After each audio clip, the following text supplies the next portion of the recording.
பரிசுத்தத்தை காத்துக்கொள்ள எனக்கு உதவி செய்ய. அல்லேலூயா. பரிசுத்தமாக விஷயம் இல்லை, ஆண்டவர் பரிசுத்தமாக்கிடுவாரு. அந்த பரிசுத்தத்தை காத்துக்கொள்ளுறது தான் பெரிய விஷயமே. அந்த பரிசுத்தத்தை ஒவ்வொரு நாளும் காத்துக்கொள்ள ஆண்டவர் நமக்கு உதவி செய்வாராக. அல்லேலூயா. நம்முடைய பேச்சில், நம்முடைய நடக்கையில், நம்முடைய பார்வையில், நம்முடைய சிந்தனையில் எல்லாத்துலேயும் என்ன ஆகணும்? பரிசுத்தமாகணும். அல்லேலூயா. பரிசுத்தமாக ஒவ்வொரு நாளும் என்ன செய்யணும்? பிரயாசப்படணும். பரிசுத்தமாகிக்கொண்டே இருக்கணும், பரிசுத்தமாகிட்டே இருக்கணும். இரண்டாவது நாள் உங்களுக்கு சொன்னேன் என்னன்னா, சுத்தப்படுத்துமோ சீர்பிதுக்கப்படுமோ வலிக்கும். அதை வெளியே கொண்டு வந்து அது சீர்படுகிறது வரையில என்ன செய்யும்? மருந்து போடுவோம், கொஞ்சம் சுறுசுறுன்னு என்ன செய்யும்?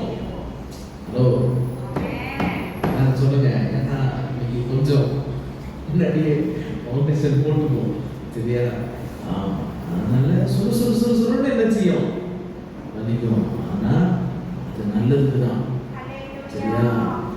எல்லாம் வந்துடுச்சு, மருந்து போட்டுட்டோம்னா அதுக்கப்புறம் திரும்ப அது நமக்கு எந்த தாக்கத்தையும் என்ன செய்யாது, கொடுக்காது.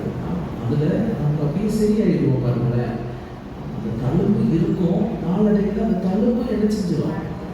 மறைஞ்சிடும், சரியா? ஆனா அது அப்படியே இருந்துச்சுன்னா சுகர்காரங்களுக்கு விரல் எடுக்கணும், கால் எடுக்கணும் அப்படின்னு போயிடும், சரியா? அதனால அந்த லெவலுக்கு நம்ம என்ன செஞ்சிடக்கூடாது, போயிடக்கூடாது. பாருங்களேன், அதனால ஆண்டவர் நம்மை பரிசுத்தமாக வராங்க. அதுக்கெல்லாம் எந்த பிரச்சனையும் இல்லை. பரிசுத்தமாக எனக்கு ஒப்பு கொடுக்குறேன்னு யாரையும் சொல்றவங்க மட்டும் ஒரு எளிமையா சொல்லுங்க. இன்னொரு தடவை கூட சொல்லுங்க. சரி, ஓகே, நீங்க சொல்லிட்டீங்க, சரியா? ஓகே. அதாவது விசுவாச துரோகத்தை குறித்து நம்ம என்ன செய்யணும் பார்த்தோம். விசுவாச துரோகம். அப்போ விசுவாச துரோகம் 3 விதங்களில நடைபெறுகிறது. அது என்னது? முதல்ல சொல்லுங்க, பொய்யான போதகர்களினால விசுவாச துரோகம் நடைபெறும். இரண்டாவது, பொய்யான செய்கைகளினால் நடைபெறும். மூன்றாவது, பொய்யான போதகத்தால் என்ன செய்வார்கள்? ஏமாற்றப்படுவார்கள். தவறான பொய்யான போதகர்களை யாரை பார்த்தோம்? கண்ட கிறிஸ்துக்களும் கண்ட தீர்க்கதரிசிகளும் ஏற்படுவார்கள். மத்தேயு 24:24 என்ன செய்யும்? நம்ம அதை பற்றி பார்த்தோம். மத்தேயு 24:24 கண்ட கிறிஸ்துக்கள்னா தன்னை இயேசு கிறிஸ்து, நான் தான் இயேசு கிறிஸ்து அப்படின்னு சொல்லுகிறவர்கள் என்ன செய்வார்கள்? எழும்புவார்கள் என்று சொல்லி பார்த்தோம். அதுல மொத்தம் இப்போ அட் பிரசன்ட்ல எத்தனை பேர் சொல்லி இருக்கிறாங்க? அப்படி 16 பேர் என்ன செஞ்சிருக்கிறாங்க?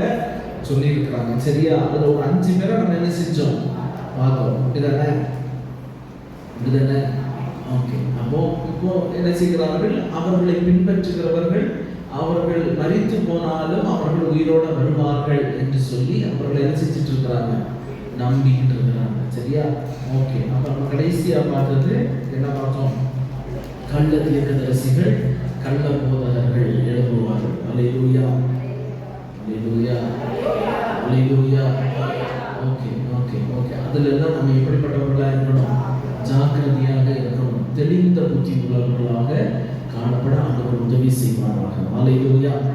Okay okay. பொய்யான செய்கைகள். இரண்டாவது, பொய்யான செய்கைகள். ஒரு சம்பவத்தை நான் உங்களுக்கு சொல்றேன். என்னன்னா, ஆப்பிரிக்கா தேசத்துல ஒரு போதகர், அவர் ஆப்பிரிக்கா தேசத்திலே ஒரு பெரிய சபையினுடைய போதகர். நிறைய பேர் அதை சர்ச்சைக்கு வருவாங்க.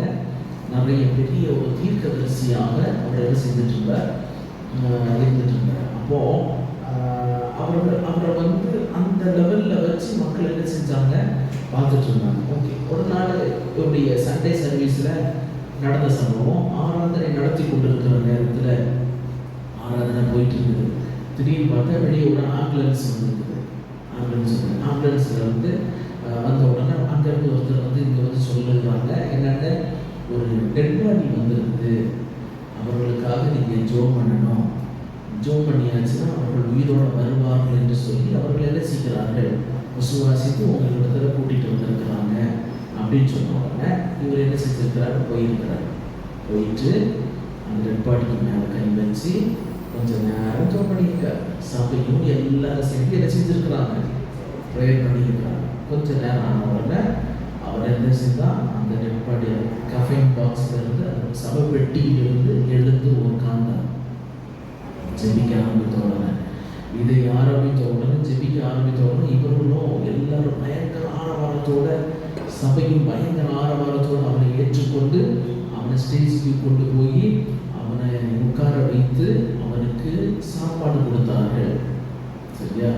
சாப்பாடு கொடுத்த உடனே அந்த சாப்பாடையும் சாப்பிட்டான். அப்புறம் அந்த அளவுக்கு ஒரு பெரிய அற்புதம் நடந்து விட்டது என்று சொல்லி அவர் ஒரு பெரிய அற்புதத்தை அங்கே எதை செஞ்சாங்க, செய்தார்கள். செஞ்சுட்டு அதுக்கப்புறம் அவன் அந்த ஊழியக்காரர் என்ன செஞ்சாருன்னா, மேலே போயிட்டு ஸ்டேஜுக்கு போய் சொன்னார். அவருடைய பெயரை சொல்லி என் மூலமாய் ஆண்டவர் செய்தார் என்று சொல்லி தன்னையும் உயர்த்தி அதிகமாக என்ன செய்தார், பேசிக்கொண்டிருந்தார். ஓகேவா? கொஞ்ச நாள்ல சாயம் முடிக்கிறார். கொஞ்ச நாள்ல நாளடைவில் உண்மை வெளிய வந்துருச்சு. என்ன தெரியுமா? எல்லாமே காசு கொடுத்து பண்ணல ஆக்டிங்.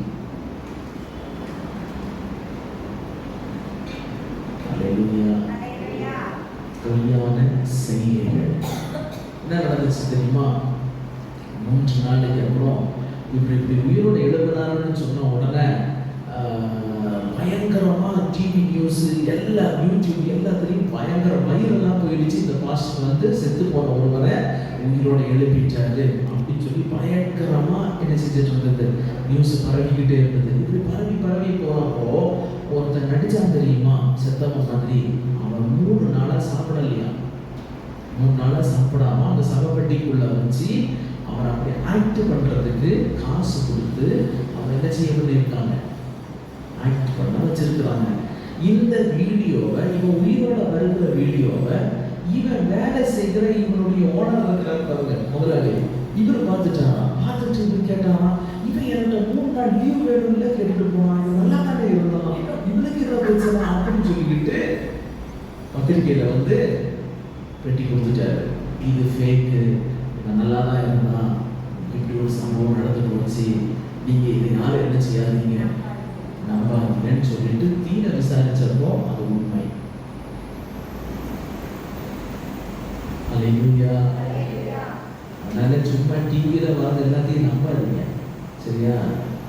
டிவிக்கு முன்னாடி அப்படியே கண்ணீர் வடிக்கிறாங்கன்னாலும் நம்பாதீங்க. புரியுதுல்ல? உங்களுக்கு சொன்னா புரியாது, என்ன சொன்னாலும் திரும்பவும் மாட்டீங்க, நீங்க திரும்பவும் அதுதான் செய்வீங்க. ஆனா இந்த ஃபீல்டுக்குள்ளேயே இருக்கிறதுனால எங்களுக்கு தெரியும். சரியா? இதுக்குள்ள நாங்க ஆண்டவரே உங்களெல்லாம் என்ன பண்றதுன்னே தெரியல. சரியா? ஏன்னா நீங்க பாவம், உண்மை சொல்றேன், வஞ்சிக்கிற ஆவிகள் எழுப்பி உங்களை என்ன செய்யறாங்க, வஞ்சிக்கிறாங்க. நீங்க வந்து புரிஞ்சிக்கவே மாட்டீங்க, கடைசி வரை நீங்க புரிஞ்சிக்க மாட்டீங்க. ஒரு நாள் இதே மாதிரி சாயம் எடுக்கும் போதுதான் உங்களுக்கு புரியும். அல்லேலூயா. டிவிக்கு முன்னாடி எல்லா கேமராவை சுத்தி வச்சுட்டு பயங்கர லைட் செட்டப்போட எல்லாமே ஷூட்டிங் தான். ஹலோ, எல்லாமே ஷூட்டிங் தான். அப்படிதானே? இப்போ நீங்க வந்து யூடியூப்ல ஒரு மெசேஜ் வந்து உங்களுடைய சார்பா டிவியில வருதுன்னா நான் இப்படி பேசிட்டு இருப்பேன். சொல்லுங்க, உங்க சார்பா ஒரு மெசேஜ் டிவியில வருது அப்படின்னு சொன்னா நான் இப்படி பேசுவேனான்னு கேளுங்க. பேசுவேனா? பேச மாட்டேன். எப்படி பேசுவேன்?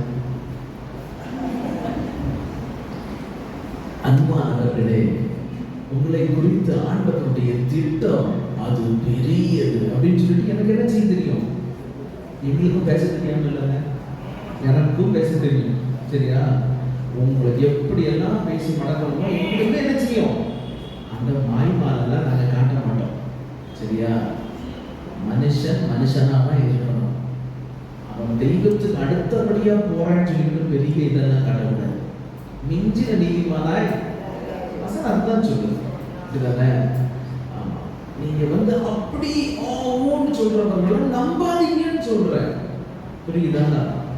கடைசி நாட்கள்ல வஞ்சிக்கிறவர்கள் எழுப்பி கள்ள போதகர்கள், கள்ள தீர்க்கதரிசிகள் எழும்புவார்கள், உங்களை வஞ்சிச்சிருவாங்க. சரியா? நான் சொல்றது இப்படி சொல்றதே ஒரு சிலருக்கு பிடிக்காது, மனசு சங்கடமா இருக்கு. நீங்க எதுக்கு அப்படியெல்லாம் ஊழியக்காரங்களை பேசுறீங்க அப்படின்னு சொல்லுவாங்க. நான் எந்த ஊழியக்காரனையும் குற்றப்படுத்தி நினைச்சுக்கல, பேசல, தெளிவா இருப்பேன். சரியா?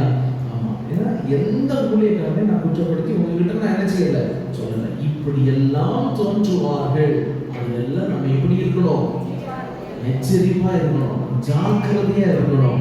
அப்போ நம்ம பற்றியிலேயோ ஒரு இடத்துலயும் பார்க்கறது எல்லாமே ஒரு பெர்ஃபார்மன்ஸ் தான். சரியா? அல்லேலூயா, அல்லேலூயா. அதெல்லாம் ஒரு குறிப்பிட்ட காலங்கள்ல அதெல்லாம் செல்லாம என்ன செஞ்சிடும், போயிடும். சரியா? அதனால ஆண்டவருடைய பிள்ளைங்க இப்படிப்பட்ட செய்கைகள் எல்லாம் பார்த்து என்ன செஞ்சிடக்கூடாது, ஏமாந்து விடக்கூடாது. அல்லேலூயா, அல்லேலூயா. ஒரு நாள் அந்த முதலாளி உண்மையை சொன்ன மாதிரி நம்ம முதலாளிகளுக்கு யாராவது நம்ம உண்மையை சொல்லிடுவாங்க. அல்லேலூயா. அதனால ஜாக்கிரதை உடையவர்களாக இருக்கணும். பிசாசு என்ன செய்கிறான்? வஞ்சிக்கிறான். இப்படிதான் என்ன செய்யலாம்? பிசாசு ஜனங்களை வஞ்சித்து கொண்டிருக்கிறான். ரொம்ப ஜெபம் பண்ணணும். ஆண்டவரே, யாராவது ஏதாவது ஒரு கேட்குறீங்கன்னா நல்லா ஜெபம் பண்ணி அதில் என்ன செய்யணும்? ஒரு முடிவு எடுக்கணும். சரியா? Okay okay okay. ஆனால் என்ன செய்கிறாங்க? எல்லா மக்கள் இதை என்ன செய்கிறாங்க? நான் சொன்ன காரியங்களை நம்புகிறாங்க, இதை ஆராய மாட்டேங்கிறாங்க, இது உண்மையான பார்க்க மாட்டேங்கிறாங்க. இதுல வேதத்தின்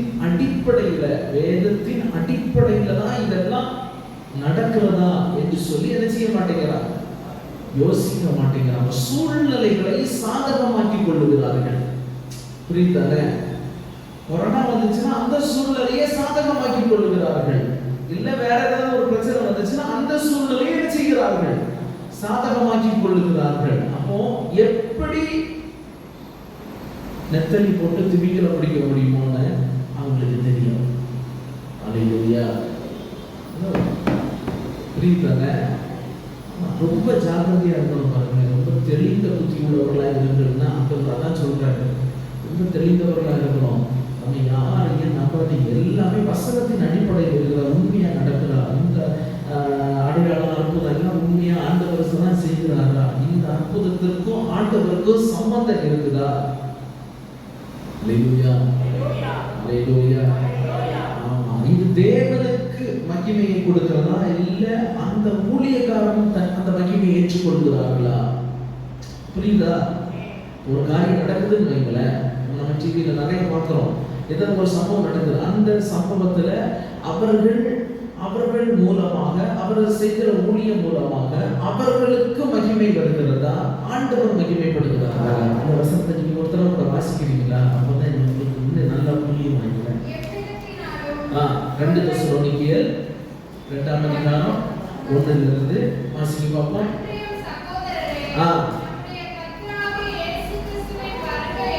கர்த்தராகிய இயேசு கிறிஸ்துவின் வருகையையும்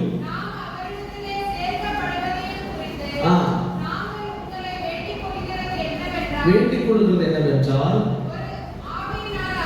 ஆவியினாலாவது வார்த்தையினாலாவது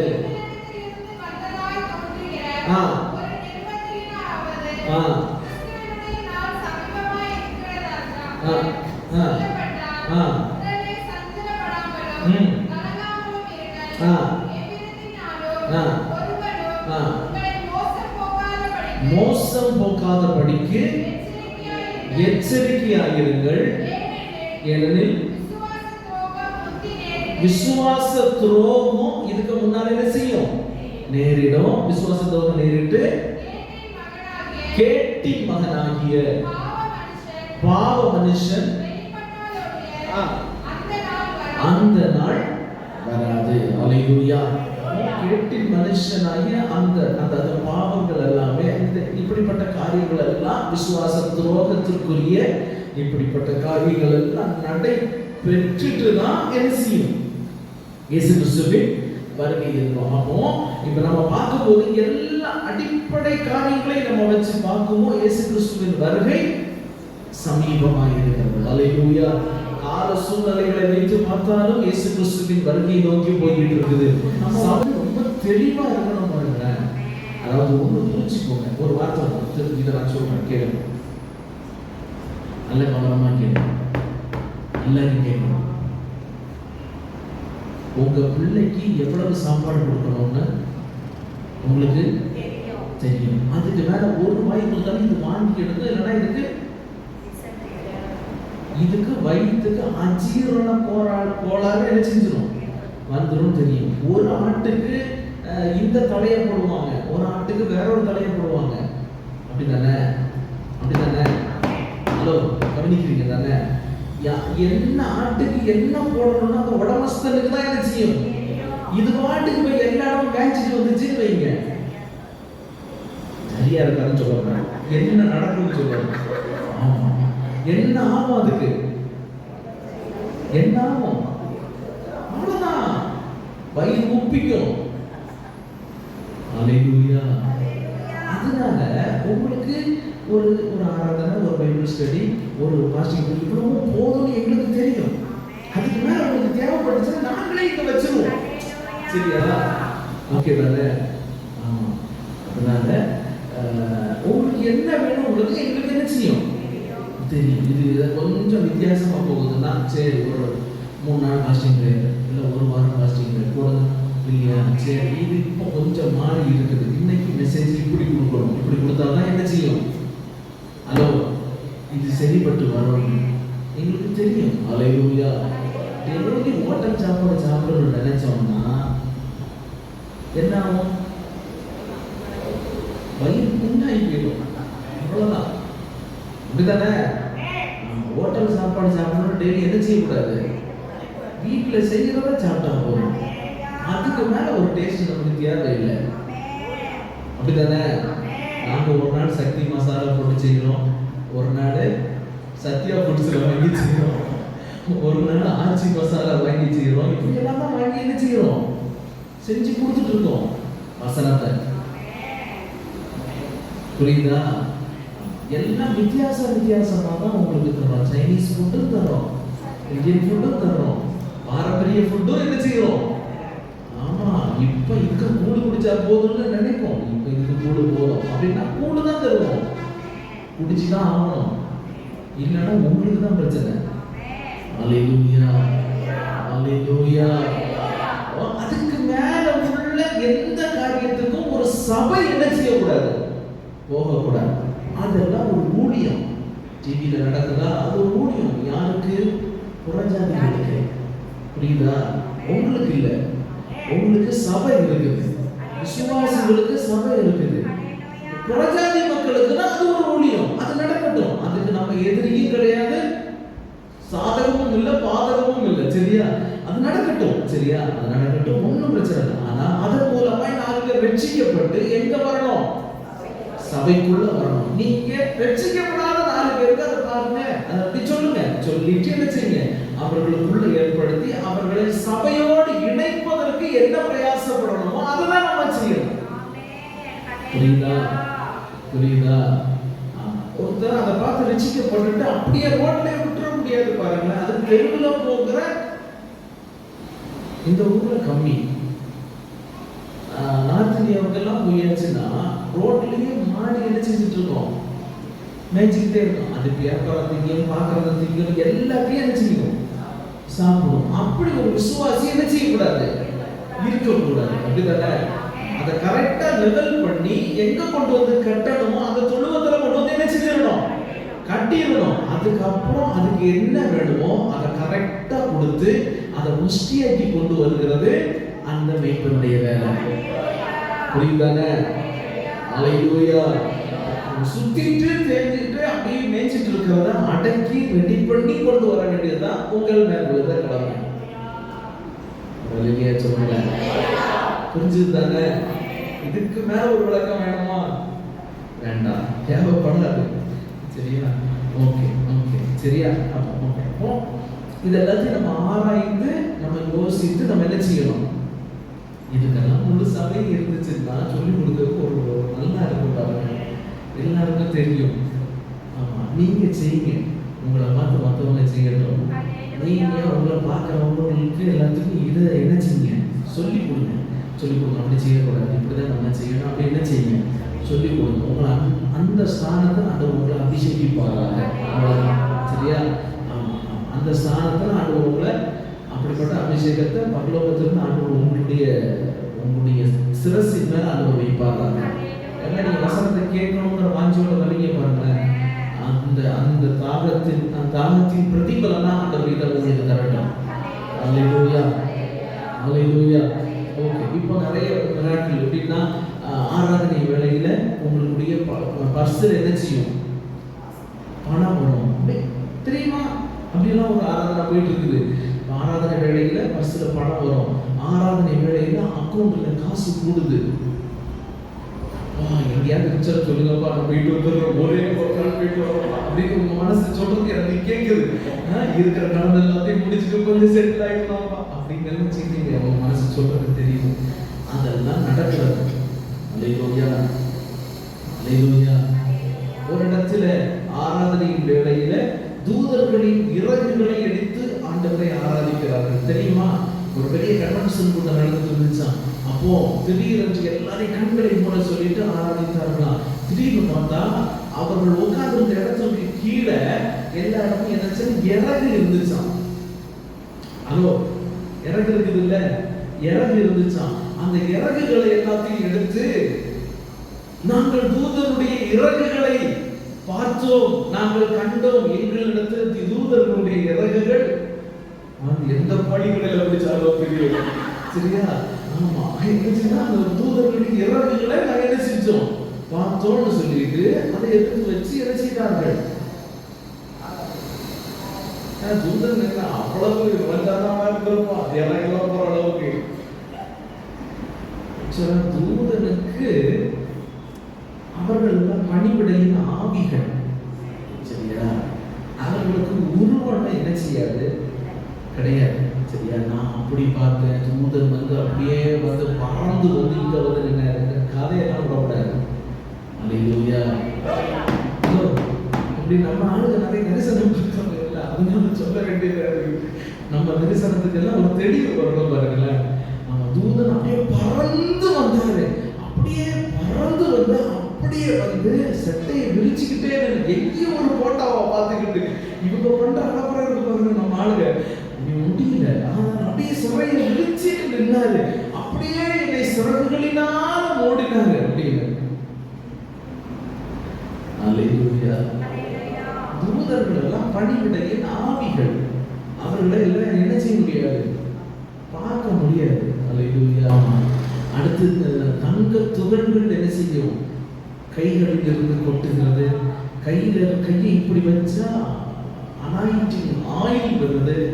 இப்படியெல்லாம் என்ன செய்கிறார்கள், என்னென்னமோ என்ன செய்கிறார்கள். சீரியஸா எண்ணெயா என்ன செய்யலாம், வடிதான் கையில. அது ஒரு அபிஷேக தைலம் என்ன செய்கிறது. இப்படி எல்லாம் சொல்லி தவறான பொய்யான செய்கைகளினால விசுவாசிகள் என்ன செய்கிறாங்க, ஏமாற்றுகிறாங்க, வஞ்சிக்கிறாங்க. சரியா? இதுக்கெல்லாம் நம்ம எப்படி இருக்கணும், தெளிவா இருக்கணும். அல்லேலூயா, அல்லேலூயா. இது சொல்றேன் கேளுங்க. பல்லில்லாம யாராவது இருந்தீங்கன்னா ஆராதனை வேளையில உங்களுக்கு தங்கப்பல் கிடைக்கும். சீரியஸா நடக்குதுங்க, நடக்குது. இதெல்லாமே ஃபேக்கு நடக்குது. சரியா? தங்கப்பல் நடக்குது. ஒரு சில நாடுகள்ல வந்து ஆராதனை வேளையில உங்களுக்கு நீங்க வெயிட் லாஸுக்கெல்லாம் எங்கேயும் போக வேண்டாம். ஆராதிச்சு அவங்களுக்கு வெயிட் லாஸ் ஆகும். இன்னும் சீரியஸா நான் உண்மையை சொல்றேன். இப்படியெல்லாம் ஜனங்கள் நம்புறாங்க. இதெல்லாம் ஜனங்கள் என்ன செய்யறாங்க, நம்ம ஒரு கடைப்படுறோம் வைங்க வெயிட் லாஸுக்கு. இப்படி எவ்வளவு கும்பல் வரும் தெரியுமா? சரியா? இப்படியெல்லாம் நூதன உபதேசங்களை ஜனங்களுக்குள்ள என்ன செஞ்சுட்டு இருக்காங்க, பரப்பிடுறாங்க. வெயிட் கெயின், வெயிட் லாஸ் எல்லாத்துக்குமே அதிசயமா என்ன செய்யுது, நடக்கும் அப்படின்னு சொல்லி miracle weight loss, miracle weight gain. சரியா? இதெல்லாம் என்ன செய்யறது, நடக்கிறது. ஓகேவா? இதெல்லாம் யார் வஞ்சிக்கப்படுறாங்க தெரியுமா? தேடின விசுவாசிகளுடைய அடிப்படை விசுவாசம் அசைக்கப்படத்தக்கதாக இப்படிப்பட்ட காரியங்கள் நடைபெறுகிறது. அல்லேலூயா. நல்ல விசுவாசித்த ஆண்டவரை ஆராதித்து முழுமையா ஆண்டவரை தேடுகிறவர்கள் தான் இது அதிகமாக என்ன செய்கிறார்கள்? விழுந்து போகிறார்கள். அல்லேலூயா. ஓகே, இப்படி எல்லாம் நடக்குது பாருங்க. இதெல்லாம் நடக்கிறது உண்மையா அப்படின்னு சொன்னா, பணம் காசு பணம் பஸ்ல பணம் வருது, தங்கப்பல் உருவாகிறது, அதாவது ஒரே ஒரு காரியத்தை நாங்கள் பார்த்துருக்கோம் அப்படின்னு சொல்லிட்டு நிறைய பேர் செய்கிறாங்க, சொல்றாங்க, அது சாட்சியாக சொல்றாங்க. அப்போ அது நான் ஒரு சம்பவத்தை சொல்றேன். மோசே போலை கொண்டு வந்து என்ன செஞ்சான்? பார்வோனுக்கு முன்னால போட்டான். மந்திரவாதிகளும் போலை என்ன செய்தார்கள்? போட்டார்கள். அதுவும் பாம்பா என்ன செஞ்சது? இதுவும் என்ன செஞ்சது? மாறிச்சு. அல்லேலூயா. அப்போ மேக்சிமம் வாதைகளை மோசே செய்தது எல்லாத்தையும் மந்திரவாதிகளும் என்ன செய்தார்கள். ஆனா ஒரு குறிப்பிட்ட லெவலுக்கு மேல போன பிறகு அவர்கள் என்ன சொன்னாங்க? இது தேவனுடைய விரல் அப்படின்னு சொன்னாங்க. அல்லேலூயா. அல்லேலூயா. இப்படிப்பட்ட வல்லமைகளை செய்கிறதற்கு பிசாசுக்கும் முடியும். அதிகாரம் கிடையாது, முடியும். சரியா? அதிகாரம்னா அவனுக்கு எல்லாமே முடிஞ்சிருக்கணும். ஆனா இவன் சர்ப்பத்தை போட்டான், ஆனா வாய் திறக்கலையே. அப்படிதானே? அதிகாரம் இருந்துச்சுன்னா, அதிகாரத்தோட போட்டிருந்தானா வாய் என்ன செஞ்சிருக்கணும்? இவன் அதிகாரத்தா போட்டான், அவனா முடிச்சு போட்டான். அல்லேலூயா. அவர்களுக்கும் முடியும், அவர்களுக்கும் வல்லமை, பிசாசுக்கும் வல்லமை இருக்கிறது. சரியா? ஓகே. அவன் தெரிந்து கொள்ளப்பட்டவர்களை தான் என்ன செய்வான்? தெரிந்து கொள்ளப்பட்டவர்களும் வஞ்சிக்கப்படுகிற காலத்திற்குள்ளாக இருக்கிற மத்திய 24 அதானே வாசிக்கிறோம். தெரிந்து கொள்ளப்பட்டவர்களும் வஞ்சிக்கப்படுகிற காலத்துல நம்ம என்ன செய்யணும்? இருக்கிறோம். நம்ம எல்லாம் தெரிந்து கொள்ளப்பட்டவர்கள். நம்மை ஒருபோதும் பிசாசு வஞ்சித்து விடாதபடிக்கு ஆண்டவர் நம்மை காத்து நடத்துவார்கள். அல்லேலூயா. ஒரே ஒரு வசனத்தை வாசிங்க. மார்க் 13ஆம் அதிகாரம் 22 இருந்தே வாசிக்க பார்ப்போம். மார்க் 13.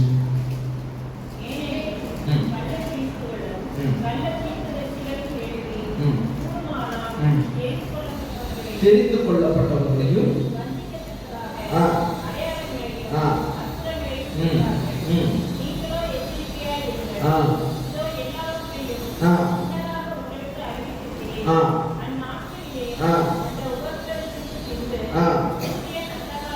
இது நான் உங்களுக்கு சொல்ல வந்தது என்னன்னா, அந்த வசனத்தை வாசிக்கல. இது நாட்களிலே அந்த உபத்திரவத்திற்கு பின்பு சூரியன் அந்தகாரப்படும், சந்திரன் ஒளி என்ன செய்யாது? கொடாது இருக்கும். அடுத்தது வானத்தின் நட்சத்திரங்கள் விழுவோம். அடுத்து வானத்தின்களில் உள்ள சத்துவங்களும் என்ன செய்யும்? அசைக்கப்படும். அடுத்தது அப்பொழுது, அந்த வார்த்தை ரொம்ப நிச்சயம் முக்கியம். அப்பொழுது மனுஷகுமாரன் மிகுந்த வல்லமையோடும் மகிமையோடும் மேகங்களின் மேல் வருகிறதை காண்பீர்கள். அல்லேலூயா. இந்த காரியங்கள் தெரிந்து கொள்ளப்பட்டவர்களும் வஞ்சிக்கப்படுகிற காலத்துக்குள்ள என்ன செஞ்சிருக்கிறோம்? வந்திருக்கிறோம். அப்போ தெரிந்து கொள்ளப்பட்டவர்கள் வஞ்சிக்கப்படுகிற அந்த சூழ்நிலைகளில் தான் ஆண்டவருடைய வருகையும் இருக்கும். அல்லேலூயா. இதெல்லாம் நான் உங்களுக்கு எதுக்காக சொல்றேன்னா, இந்த அற்புதங்கள் இப்படி எல்லாம் நடக்குதுன்னு சொல்றேன்னா, இவர்களை பின்பற்ற ஒரு கூட்டம் ஜனங்கள் இன்றைக்கும் என்ன செய்கிறார்கள்? இருக்கிறாங்க. அநேகம் ஆயிரம் பேர் இவர்களை என்ன செய்கிறார்கள்? பின்பற்றி கொண்டே இருக்கிறார்கள். அப்போ இப்படிப்பட்ட சூழ்நிலைகள் வரும்போது ஆண்டவருடைய வருகையும் சமீபமாயிடுச்சு. அல்லேலூயா. மத்திய வாரத்துல சீக்கிரமாய் வரப்போகிறாரு. அவருக்கு எதிர்கொண்டு போக ஆண்டவர் நம்மை ஆயத்தமாக்குவாராக. மூன்றாவதாக, அடுத்ததாக 1 தீமோத்தேயு 4ஆம் அதிகாரம் 1வது வசனத்தை வாசிப்போம். 1 தீமோத்தேயு 4:1. ஆவியானவர் வெளிப்படையாய் சொல்லுகிறபடி பிற்காலங்களிலே மனசாட்சியில் சூடுண்ட பொய்யருடைய மாயத்தினாலே சிலர் வஞ்சிக்கிற ஆவிகளுக்கும் பிசாசுகளின் உபதேசங்களுக்கும் செவி கொடுத்து விசுவாசத்தை விட்டு விலகி போவார்கள். அல்லேலூயா, அல்லேலூயா. இதுல நம்ம அந்த மூன்றாவதாக நம்ம பார்க்கிறது என்னது? பொய்யான உபதேசம். பொய்யான உபதேசம். இதுல நம்ம வாசிக்கும் ரெண்டு காரியத்தில் சொல்லப்பட்டிருக்கிறது. என்னன்னா, சூடுண்ட பொய்யருடைய மாயத்தினாலே சிலர், முதல்ல என்ன சொல்லி இருக்கிறது? வஞ்சிக்கிற ஆவிகளுக்கும், அடுத்து பிசாசுகளின் உபதேசங்கள். ஓகேவா? ரெண்டு காரியத்தை குறித்து என்ன செய்யப்பட்டிருக்கிறது? சொல்லப்பட்டிருக்கிறது. இந்த ரெண்டு காரியத்தினால விசுவாசிகள் விசுவாசத்தை விட்டு விலகி போவார்கள், விசுவாசத்திற்கு துரோகம் செய்வார்கள் என்று என்ன செய்யப்பட்டிருக்கிறது? சொல்லப்பட்டிருக்கிறது. ஓகே, இதில் சொல்லப்பட்டிருக்கிற வஞ்சிக்கிற ஆவிகள், இந்த சூழ்நிலையில பவுல் சொல்லுகிறது, கவனிக்கிறேன். இந்த சூழ்நிலையில பவுல் சொல்லுகிறது என்னன்னா, எபேசு சபையில நம்ம பார்த்தோம்ல, எபேசு சபையில என்ன நடந்துச்சுன்னா, அங்க இருக்கிறவங்க புறஜாதி தேவர்களை பின்பற்றியும் அந்த தேவர்களுக்கு செய்யப்பட வேண்டும் என்று கூறப்படும் எல்லா சடங்குகளையும் கடைபிடிக்க வேண்டும் என்றும் உள்ள உபதேசம் எபேசு சபையில என்ன செஞ்சிருச்சு? நுழைந்து விட்டது. அங்க இருக்கிற புறஜாதி தேவர்களை, அவர்களை பற்றியும் அவர்களுக்கு நம்ம செய்ய வேண்டிய சடங்குகள் எல்லாம் என்ன செய்யணும்? சபையிலிருந்து செய்யல. வருகிறவர்கள், சபை வருகிறவர்கள் நம்ம என்ன செய்யணும்? ஒரு ஊர்ல இருக்கோம்னு வைக்கிறேன், அந்த ஊர்ல உங்களுக்கு புரிகிற மாதிரி நான் சொல்றேன். அந்த ஊர்ல ஒரு நோம்பி வருது, சரியா? எல்லா வீட்டுல வரி கொடுப்பாங்கல்ல, ஹலோ, வரி கொடுப்பாங்கல்ல. ஆண்டுடைய பிள்ளைகளும் அதற்கு உடந்தையாக, நீங்க அதற்கு துணையாக இருந்து அவர்களுக்கு என்ன செய்யணும்? வரி கொடுக்கணும். நிறைய பேர் கொடுக்குறாங்க. கொடுக்காமலும் வைராக்கியமா இருக்கிறவர்களும் இருக்கிறார்கள். அல்லேலூயா. நம்ம சபையிலே இருக்கிறாங்க. நம்ம சபையில ஒரு 6-7 குடும்பம் ஒரு ஊர்ல இருந்து வருது. அந்த ஊர்ல இருக்கிற ஒருவர் தவிர மீதி எல்லாருமே அந்த கோயிலுக்கு வரி கட்டுறாங்க. இன்னைக்கும் இப்ப நடந்துச்சு, ரீசெண்டா தொடர்ந்து நடக்குது, வரி கட்டுறாங்க. ஆனா அந்த ஒருத்தர் மட்டும் இன்னைக்கு வரையிலும் வரி கொடுக்காம அதே ஊருக்குள்ள நிக்கிறாரு. அல்லேலூயா. உண்மையை சொல்றேன். அல்லேலூயா. இருக்க முடியும். அவர் பேச, நீங்க எதுக்கு நாம வந்து தண்ணி தர மாட்டோம், பஞ்சாயத்துல வந்து எழுதி கொடுத்துட்டு போட்டோம், தண்ணி தர மாட்டேன்னு நான் ஒரு வரி கட்டுறேன். எவன் வந்து எப்படி கொடுப்பான்? எப்படி? ஆண்டவருக்காக நிக்கணும்னா, ஹலோ, நிக்கலாம். இந்த ஒரு விஷயத்தை தவிர மற்றபடி அவர்கள் சேர்ந்துதான் வேலைக்கு போறாங்க, சேர்ந்துதான் சந்தோஷமா பார்க்கறாங்க, பேசுறாங்க, எல்லாம் ஓகே. ஆனா இந்த ஒரு விஷயத்த நான் பாருங்க, பேசணும், உறவு, அண்ணன் தம்பி எல்லாம். நான் அந்த பாசத்துல எந்த குறையும் நான் வைக்க மாட்டேன். உங்களுக்கு ஒரு கூடுதல் குறவுன்னா நான் கண்டிப்பா முதல் ஆளா வந்து நிற்பேன், எல்லாத்துலயும் நான் நிற்பேன். அவர் சொல்றது சரியா? முதல் ஆளா நான் என்ன செய்வேன்? இந்த ஒரு விஷயத்தை பற்றி என்ன கட்டாயப்படுறாங்க. அல்லேலூயா. சொன்னா அதுக்கு மேல கேட்பாங்களா? கேட்க முடியாது. அவன் நேரத்தை கேட்க மாட்டான், சுத்தி விட்டு என்ன செய்வான்? அவன்கிட்ட போய் கேட்டுவாங்க, அவன்கிட்ட போய் கேட்டுவாங்க. இவங்க எல்லாருமே ஒரே பதில நினைச்சுக்கிறாங்க, சொல்றாங்க. இப்போ நம்ம விசுவாசிகள் தான் அவர்கிட்ட என்ன சொல்றாங்க? நீங்க வரி கட்டுங்கன்னே நினைச்சுக்கிறாங்க. ஹலோ, பாத்தீங்களா?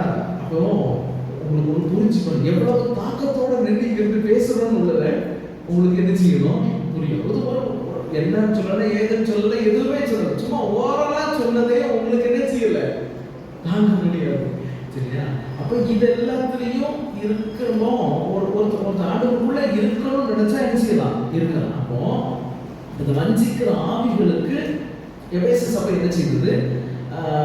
உள்ள என்ன செய்யுது? தாழ்ந்து போனதுனால அப்போ பவுல் என்ன சொல்லுகிறாருன்னா, அப்படி எல்லாம் செய்யணும்னு சொல்லிட்டு எபேசு சபையில் இருக்கிறவர்கள் எல்லாரும் சொன்னாங்க, வரி கொடுக்கணும், அங்க அவர்களுடைய எல்லாத்துலயும் நம்ம என்ன செய்யணும்? பங்கு கொள்ளணும்னு சொல்லிட்டு எபேசு சபைக்கு அங்க இருந்தவர்கள் எல்லாருமே சில முக்கியமானவர்கள் எல்லாரும் சொல்லுவோம். பவுல் என்ன சொல்கிறாரு?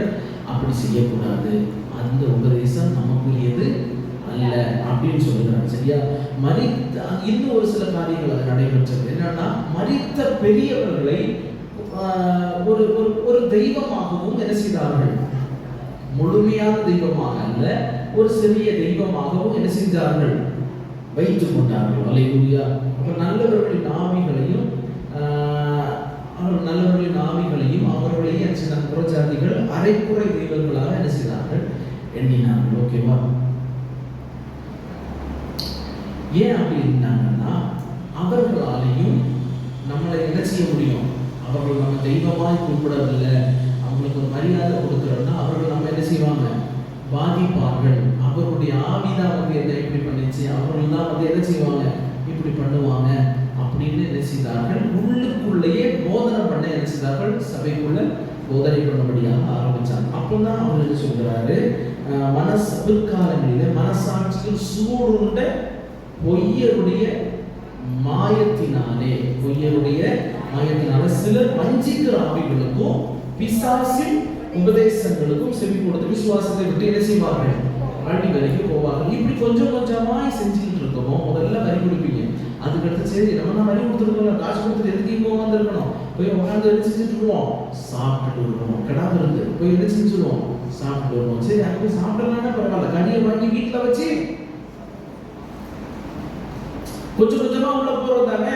இப்போ பிசாசு கொஞ்சம் கொஞ்சமா வஞ்சிக்கிற ஆவிகளுக்கு நேராக நம்ம என்ன செஞ்சிருவோம்? போயிடுவோம். ஆரம்பமா சின்னதா தான் இருக்கும். சரியா? முளையிலேயே என்ன செஞ்சிடணும்? அல்லேலூயா. முளையிலேயே கிழிட்டோம்னு வைங்களேன், எல்லாம் சரியா போயிடும். அல்லேலூயா. நான் இப்படிதான் அப்படின்னு சொல்லிட்டு நம்ம விசுவாசி நம்மள சுத்தி இருக்கிறவங்களுக்கு தெரியும், நம்ம சொந்தக்காரனுக்கும் தெரியும். அல்லேலூயா. ஞாயிற்றுக்கிழமை ஒரு காரியத்தை வச்சா நான் என்ன செய்ய மாட்டேன்? சர்ச்சைக்கு போனோம், நான் வரமாட்டேன் அப்படின்னு சொல்லிட்டு நம்ம விசுவாசி நம்ம சொந்தக்காரங்களுக்கு என்ன செய்யணும்? தெரியணும். அப்போ அதுக்கப்புறம் நம்ம கிட்ட டேட்டு கேட்டு வைப்பாங்க. நம்மளே ஞாயிற்றுக்கிழமை வைக்கிற என்ன செய்யக்கூடாது?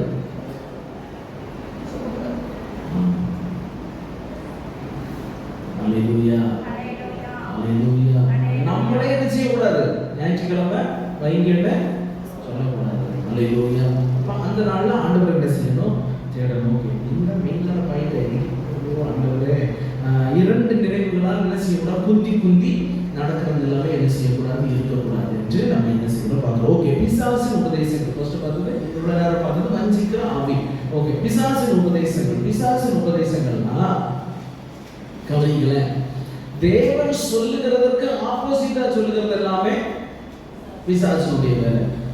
ஆண்டவர் சொல்வார் நீ பரிசுத்தமா இருக்கணும் பாரு. அவன் பரிசுத்தத்துவே நேர் ஆப்போசிட்டா என்ன செய்வான்? இருப்பான். ஆண்டவருடைய உபதேசத்திற்கு மாறுதலாக இருக்கிற காரியங்கள். ஆண்டவர் ஏவாளை பார்த்து சொன்னார், ஆதாம் ஏவாளை பார்த்து சொன்னார், இந்த கனி தோட்டத்தில் உள்ள இந்த விருட்சத்தின் கனியை நீங்க புசிக்க கூடாதுன்னு சொன்னான். அவன் என்ன சொன்னான்?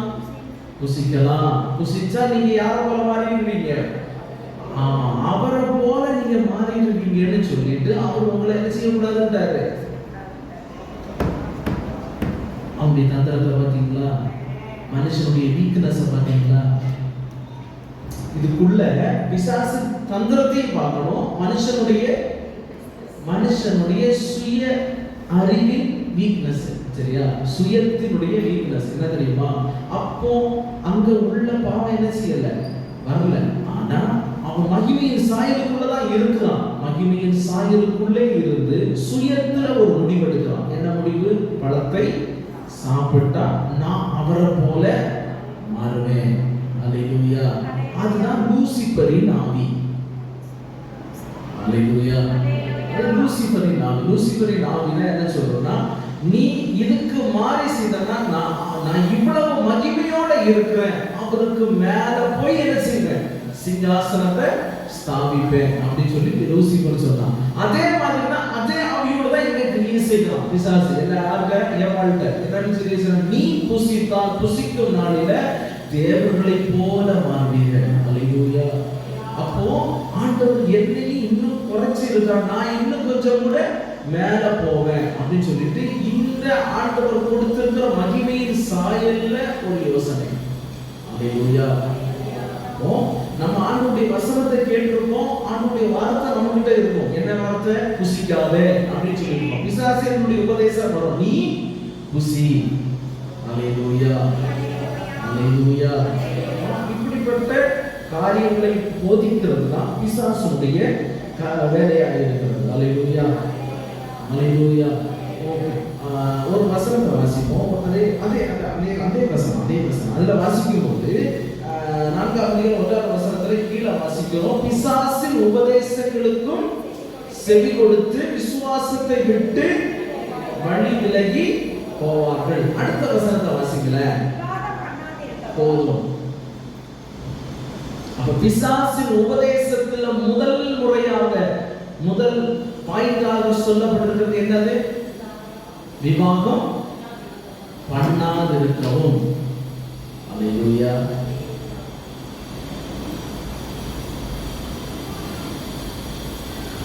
இப்ப நீங்க கொஞ்சம் யோசிச்சு மண்டை ஓடுதல்ல, அப்படி ஓடும். சரியா? புத்தி உள்ளவன் சிந்திக்கலாம். அல்லேலூயா. விவாகம் பண்ணாதிருக்கவும். நிறைய பேர் சொல்லுவாங்க, விவாகம் பண்ணாமல் நான் ஆவிக்குரிய ரீதியில் அப்படி போயிட்டேன் அப்படின்னு சொன்னா அது பிசாசின் உபதேசம். நான் சொல்லல, வசனம் சொல்ல. அப்படிதானே?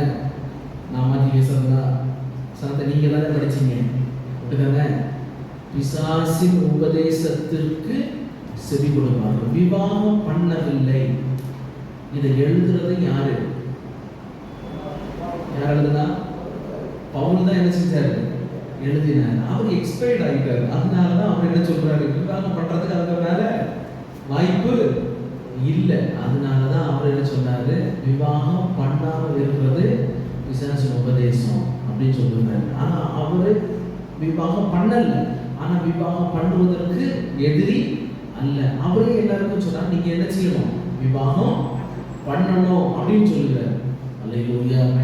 நிறைய பேர் என்ன சொல்லுறாங்க, நான் விவாகம் பண்ணாமல் இருக்கிறேன், விவாகம் பண்ணாமல் இருந்து ஆண்டவருக்காக அதை செய்கிறேன் இதை செய்கிறேன்னு சொல்லுவாங்க. அது ஒன்றும் பிரச்சனை இல்லை. ஆனா அது பிசாசின் உபதேசம்னு ஆண்டவர் வேதாகமே என்ன செய்கிறது சொல்லு. அல்லேலூயா, அல்லேலூயா. ஓகே தானே? யோசனை நிறைய இடங்கள்ல போவோம், அப்புறமா பேசிக்கலாம். சரியா? Okay, right. 3வது வசனத்துல நம்ம வாசிக்கிறோம். அடுத்த வசனத்தை வாசிங்க. விசுவாசிகளும் சத்தியத்தை அறியாதவர்களும் அறிந்தவர்களும் தேவன் படைத்த போஜன பதார்த்தங்களை விலக்கவும் வேண்டும் என்று அந்த பொய்யர். அல்லேலூயா, அல்லேலூயா. ஆண்டவர் எல்லாவற்றையும் ஆண்டவர் படைத்து ஆண்டவர் நமக்கு கொடுத்திருக்கிறார். அல்லேலூயா. 3 காலகட்டங்களாக கொடுத்திருக்கிறார். நான் உங்களுக்கு சொன்னேன்னு நினைக்கிறேன். ஆமா, என்னன்னு ஏதேன் தோட்டத்தில் இருக்குமோ அவர்களுக்கு ஆண்டவர் அனுமதித்த உணவு பழங்களை என்ன செய்தார்? அனுமதித்தார். பாவம் செய்து வெளியே வந்ததுக்கு அப்புறம் பூண்டுகளையும் காய்களை என்ன செய்தார்கள்? சாப்பிடும்படியாக ஆண்டவர் அனுமதித்தார். ஜல பிரளயத்திற்கு பிறகு அவர்கள் பூமியில வந்ததுக்கு அப்புறம் சொன்னாரு, மாம்சத்திற்கான நரஜீவன்களை எல்லாவற்றையும் புசிக்கும்படியாக அவர்களுக்கு என்ன செய்தாரு? பெர்மிஷன் என்ன செய்தாரு? கொடுத்தார். 3 கட்டங்களாக கொடுத்தார். கடைசியில எல்லாத்தையும் வாரி வலிச்சு இவன் திங்கிறான்னு சொல்லிட்டு ஆண்டவர் கொஞ்சம் ரெஸ்ட்ரிக்ஷனை எங்க போட்டாரு? மோசேயுடைய நியாயப்பிரமாணத்தின் நேரத்துல நீ இதை சாப்பிடணும், இது அசுத்தமானது, இது அசுத்தம் இல்லாதது என்று சொல்லி ஆண்டவர் பிரித்து இதை மாத்திரம் சாப்பிடணும், இதை சாப்பிடக்கூடாதுன்னு சொல்லி ஆண்டவர் சொன்னாரு. சரியா? ஆண்டவர் கொடுத்த இப்படிதான். ஆனா இன்னைக்கு உபதேசம் எப்படி போகிறது தெரியுமா? நீங்கள் வெஜிடேரியனாக வெஜ் மட்டும் சாப்பிட்டீங்கன்னா நீங்கள் ஆதாமின் காலத்தில் இருக்கிற மகிமையை உடையவர்களாக உள்ளீர்கள்.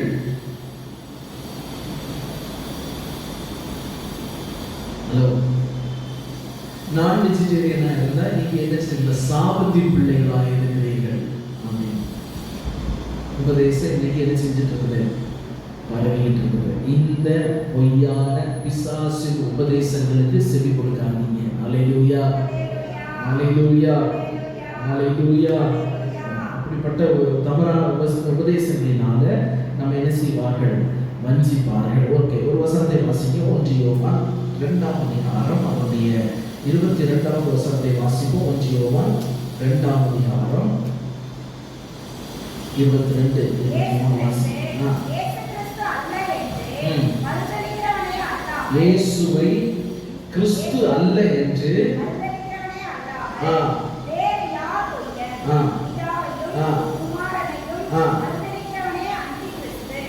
ஹalleluya.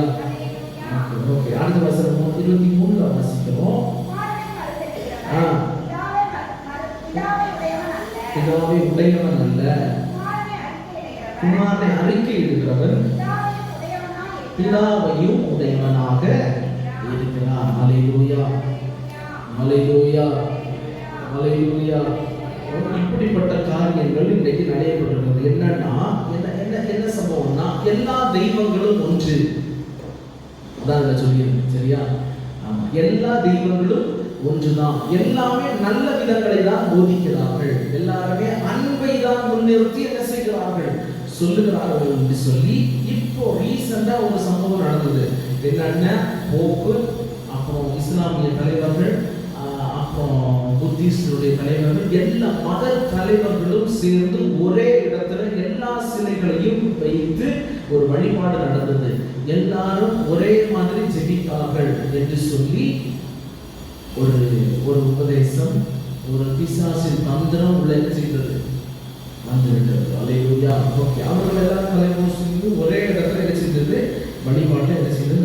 நடைபெற்றது. இன்னொரு நடக்குது பாருங்க. அமெரிக்காவில் இப்போ ஒரு சபையில ஆரம்பிக்கிற நேரத்தில் குர்ஆனை வாசித்துட்டு அதுக்கப்புறம் தான் அவருடைய சபையை ஆரம்பிக்கிறார்கள். குர்ஆனை வாசித்து தான் என்ன செய்கிறாங்க? ஆரம்பிக்கிறாங்க. கிறிஸ்தவ மதமும் முஸ்லிம் மதத்தையும் தனித்தனியாக தான் என்ன செய்யணும்? எல்லாருக்கும் தெரியும். ஆனால் இப்போ என்ன செய்யறதுனா புதுசாக ஒரு மதத்தை ஆரம்பிச்சிருக்கிறார்கள். கிறிஸ்தவமும் இஸ்லாமும் சேர்ந்து கிறிஸ்லாம் அப்படின்னு சொல்லி, கிறிஸ்தவம் பிளஸ் இஸ்லாம், கிறிஸ்லாம் அப்படின்னு சொல்லி ஒரு புதிய மதம் என்ன செஞ்சிருக்குது. என்னென்ன மதமான தெரியல, சரியா? ஆமா, என்னென்ன பண்ணுவாங்க, என்ன பண்ணுவாங்கன்னு தெரியல. கிறிஸ்லாம்னு சொல்லி ஒரு மதம் என்ன செய்கிறது? ஆரம்பிக்கிறது. ஓகேவா? ஓகே, அமெரிக்காவில் இருக்கிற ஒரு பெரிய ஒரு பாஸ்டர், சபையினுடைய போதகர் வந்து இஸ்லாம் மதத்தில் இருக்கிற ஒரு கான்ஃபரன்ஸுக்கு போயிட்டு அங்கே போய் என்ன செய்கிறார்? பிரசங்கிக்கிறார். அங்கே போய் இவர் ஜெபிக்கிறார். ஜெபிக்குமோ நம்ம இயேசுவின் நாமத்தில் சொல்லுவோம். அவர் ஈசா என்று சொல்லி ஜெபிக்கிறார். ஈசா நபி என்று சொல்லி என்ன செய்கிறார்? அந்த போதகர் ஜெபிக்கிறார். ஈசா நபி என்று சொல்லி அவர்கள் ஜெபிப்பதற்கு காரணம் என்னன்னா, அவரை வந்து இயேசு கிறிஸ்துவை முஸ்லிம்ஸ் எப்படி ஏற்றிருக்கிறாங்க? ஒரு தீர்க்கதரிசியாக தான் என்ன செய்திருக்கிறார்கள்? ஏற்றிருக்கிறார்கள். கிறிஸ்தவமும் அவரை ஒரு தீர்க்கதரிசியாக பார்த்து இந்த மதத்தில் செயல்பட்டு கொண்டிருக்கிறார்கள். ஹalleluya. இன்னைக்கும் நிறைய முஸ்லிம்ஸ் நம்மளை பார்க்கணும்னு சொல்லுவாங்க, தெரியுமா? நம்மளாம் ஒண்ணுதான், நீ என்ன அப்படின்னு சொல்லுவாங்க. கேட்டிருக்கிறீங்களா? எத்தனை பேர் சொல்லியிருக்கிறாங்க? ஏன்னா சொல்லியிருக்கிறாங்க, நம்மெல்லாம் சொல்லியிருக்காங்க. நம்ம முஸ்லிம்ஸ் எல்லாமே நம்மளை பார்த்தோம்னா நம்மெல்லாம் ஒண்ணுதான், நம்மெல்லாம் ஒண்ணு, அது வேற அப்படின்னு நினைச்சுவாங்க, சொல்லுவாங்க. ஆனா ஒண்ணு கிடையாது. நம்ம ஆமா சொல்லி என்ன செஞ்சிருவோம்? நம்ம எதுக்கு போய ஒன்றை சொல்லி புரிய வைக்கிறதுக்கு என்ன செய்வோம்? போய்கிட்டே இருப்போம். ஆனா சொல்லி புரிய வைக்கிறோம், அதெல்லாம் ஒண்ணு கிடையாது. அவங்க பேராது அதெல்லாம் பார்த்து சொல்லணும். பாட்டுக்கு போயிட்டு ஆமா, சரியா? சுவிசேஷத்தை சொல்லுங்க, வம்பு பண்ண போறேன், சரியா? இதான் ஆண்டவர், இப்படிதான் இருக்கணும், இப்படிதான் இருக்கணும், அவங்க வழிபாடு இருக்கா அப்படின்னு சொல்லிட்டு குர்ஆன்ல இருந்தே எடுத்து சொல்றதுக்குள்ள ட்ராக்ஸ் எல்லாம் உங்களுக்கு கிடைக்கும், இருக்குது, வாங்கியிருக்கீங்க. ஆமா, அதை வச்சு நீங்க என்ன செய்யுங்க? இயேசு கிறிஸ்து இப்படிதான் வந்தாருன்னு சொல்லிட்டு சுவிசேஷத்தை சொல்லுங்க. பெரிய கதை, இயேசு கிறிஸ்து வந்தாருங்க, நீங்க செய்யலாம், சரியா? சத்தியம் போக போக விட்டு விடப்படும். சத்தியத்தை விட்டுருவாங்க. சத்தியத்தை விட்டுட்டு அவங்களுடைய மனதிற்கு தோன்றின காரியத்தை என்ன செய்வார்கள்? செய்வார்கள். ஹalleluya. இன்னொரு முக்கியமான காரியம் என்னன்னா, மிகைப்படுத்தப்பட்ட உபதேசம். இது ரொம்ப முக்கியமானது, சரியா? இப்போ என்னன்னா வேதத்துல சொல்லி இருக்கிற உபதேசத்தை என்ன செய்கிறாங்க, நீட்டி அதை பெருசா என்ன செய்கிறார்கள், பேசுகிறார்கள். உபதேசத்தை என்ன வார்த்தையோ அதுதான் மட்டும் என்ன செய்யணும், பேசணும். இப்போ உபதேசத்தை மிகைப்படுத்தி பயங்கரமா ஆவுன்னு என்ன செய்கிறாங்க, பேசுறாங்க. எக்ஸாம்பிளுக்கு சொல்லணும்னா இப்போ ஒரு உபதேசம் பரவி கொண்டிருக்கிறது, விசுவாசிகளுக்கு மரணம் இல்லை அப்படின்னு சொல்லி என்ன செய்கிறார்கள், பிரசங்கிக்கிறார்கள். அப்போ வசனத்தில் எழுதி இருக்கிற கிறிஸ்துவுக்குள் மரித்தவர்கள் என்று சொன்னா அது அதாவது மரணத்தை விரும்புகிறவர்களுக்கு மரணம் என்ன செய்யும், வரும் அப்படின்னு சொல்லிட்டு என்ன செய்கிறார்கள், பிரசங்கிக்கிறார்கள். எந்த சூழ்நிலையிலும் மரணத்தை நம்ம என்ன செய்யக்கூடாது, விரும்பக்கூடாது அப்படின்னு. சரியா? விரும்பிட்டீங்கன்னா மனுஷன் கூட வாழ்கிறது செத்தா பரவாயில்ல அப்படின்னு சொல்றதே என்ன செய்யக்கூடாது. ஹலோ, புரியுதோ? இந்த மனுஷன் கூட வாழ்கிறதுக்கு செத்தா பரவாயில்ல அப்படின்னு சொல்லிட்டீங்கனாலே உங்களுக்கு சாவு. இது ஒரு உபதேசம்.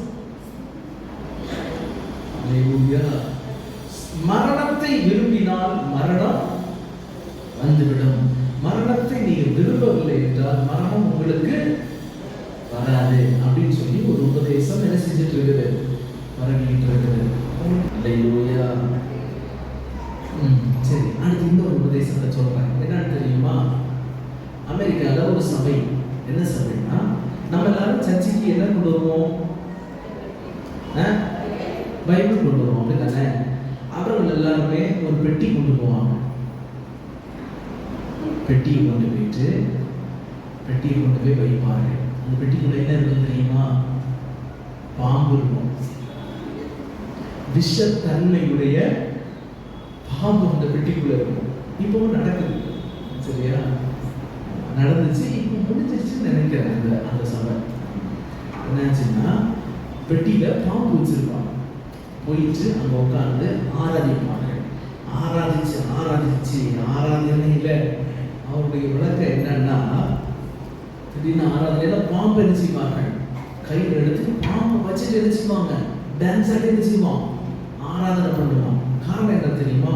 வசனம் சொல்லுது, இதோ இயேசு சொன்னார் என்னென்ன, என்னை விசுவாசிக்கிறவர் சர்ப்பங்களை எடுப்பான்.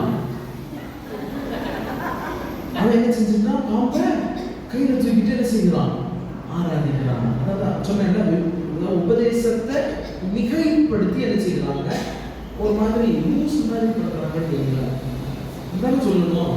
ஆமா, உபதேசத்தை ரொம்ப இதா பேசி என்ன செய்யறாங்க, ஒரு மாதிரி பண்ண ஆரம்பிச்சுட்டாங்க. என்ன செய்யணும், சர்ப்பத்தை கையில் எடுத்துட்டு சர்ப்பத்தை வச்சு என்ன செய்யறாங்க, டான்ஸ் ஆடி அதை என்ன செய்யறாங்க, ஆண்டவரை மகிமைப்படுத்துறோம்னு சொல்றாங்க. கேட்டா இயேசு சொன்னார் சர்ப்பங்களை எடுப்பாருன்னு சொல்லிட்டு. ஒரு நாள் என்ன செஞ்சு தெரியுமா, எடுத்துக்கிட்ட பாஸ்டர் எடுத்து பாம்பு எடுத்து கையில வச்சுட்டு ஆடிக்கிட்டு எடுத்து அந்த பாம்பு இவரை போட்டுருச்சு.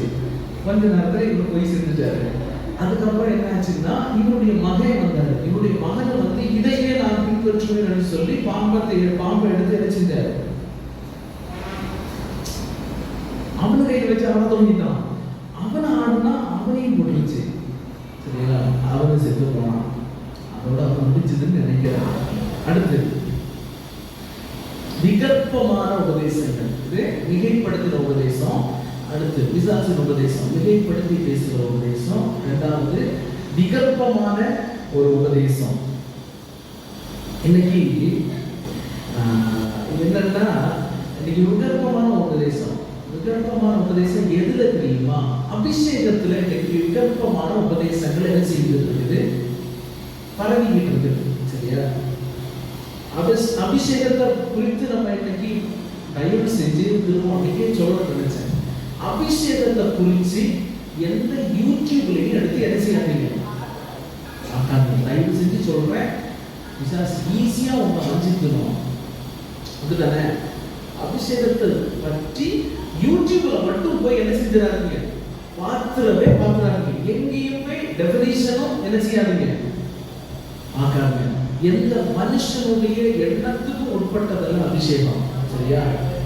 அது வந்து பியாண்ட், மேல இருந்து அதுக்கு அதை வந்து இப்படிதான் நம்ம என்ன செய்ய முடியாது, சொல்ல முடியாது. சரியா? ஓகே. அபிஷேகத்தை குறித்ததான பலவித உபதேசங்கள் இன்றைக்கு சபைக்குள்ளாக பரவி கொண்டிருக்கிறது. என்ன தெரியுமா? இப்போ ஆப்பிரிக்காவில் ஒரு சம்பவம் நடந்துச்சு. நேபுகாத்நேச்சார் என்னன்னா பெரிய கோபுரத்தை கட்டினான், தன்னுடைய மாளிகையை கட்டினான். அவன் கட்டிட்டு என்ன சொன்னான்? இது நான் கட்டின மகா பாபிலோன் என்று சொன்னான். ஆண்டவர் அவனை என்ன செய்தார்? புல்லை தின்னும்படியாக, மாட்டை போல புல்லை தின்னும்படியாக அனுமதித்தார். அவன் புல்லை தின்னு போயிட்டான். இதுதானே? அப்போ அவனுடைய உயர்வு, அவனுடைய தாழ்வு. அப்போ இதை என்ன சொல்லுகிறாங்கன்னா, தாழ்மையில் அபிஷேகத்தை நம்ம பெற்றுக்கொள்ள வேண்டும். தாழ்மையின் அபிஷேகத்தின் அடையாளம் புல்லை தின்னுவது அப்படின்னு சொல்லுவாங்க. இது ஒரு உபதேசம்.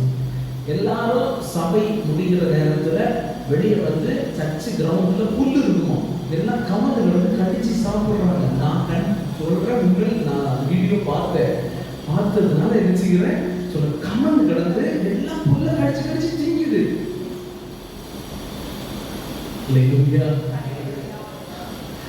என்ன செய்யறாங்க? சாப்பிடுறாங்க. அப்படி ஒரு உபதேசம் அபிஷேகத்திற்கு என்ன செஞ்சுட்டு இருக்குது?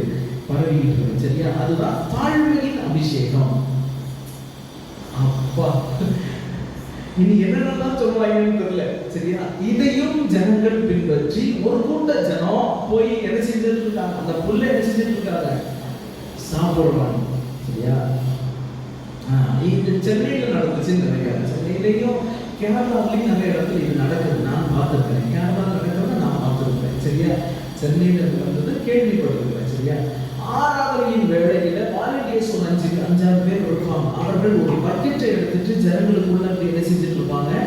போயிட்டு இருப்பாங்க. எதுக்கு போறாங்க தெரியுமா? ஆவியில அபிஷேகம் பெற்றுக்கொண்ட உடனே உள்ள இருக்கிற ஈவில் ஸ்பிரிட் எல்லாம் வெளியே வருமா. அது எப்படி வருமா தெரியுமா? வாமிட்டா வருமா. அபிஷேகத்தால் நிறையும் போது இந்த அசுத்த ஆவிகள் எல்லாம் வாமிட்டா என்ன செஞ்சிடும்? வெளியே வந்துடும் அப்படின்னு சொல்லிட்டு பக்கெட் என்ன செஞ்சுட்டு இருக்காங்க? உள்ள பாஸ் பண்ணிட்டு இருக்கிறாங்க. எப்படிதான் பக்கத்தில் இருக்க காரணம். அடுத்து இன்னொரு அபிஷேகம் தெரியுமா? சிலருக்குள்ள சில பிசாசின் ஆவிகள் மிருக குணமுடையதாக என்ன செய்யும்? இருக்கும்.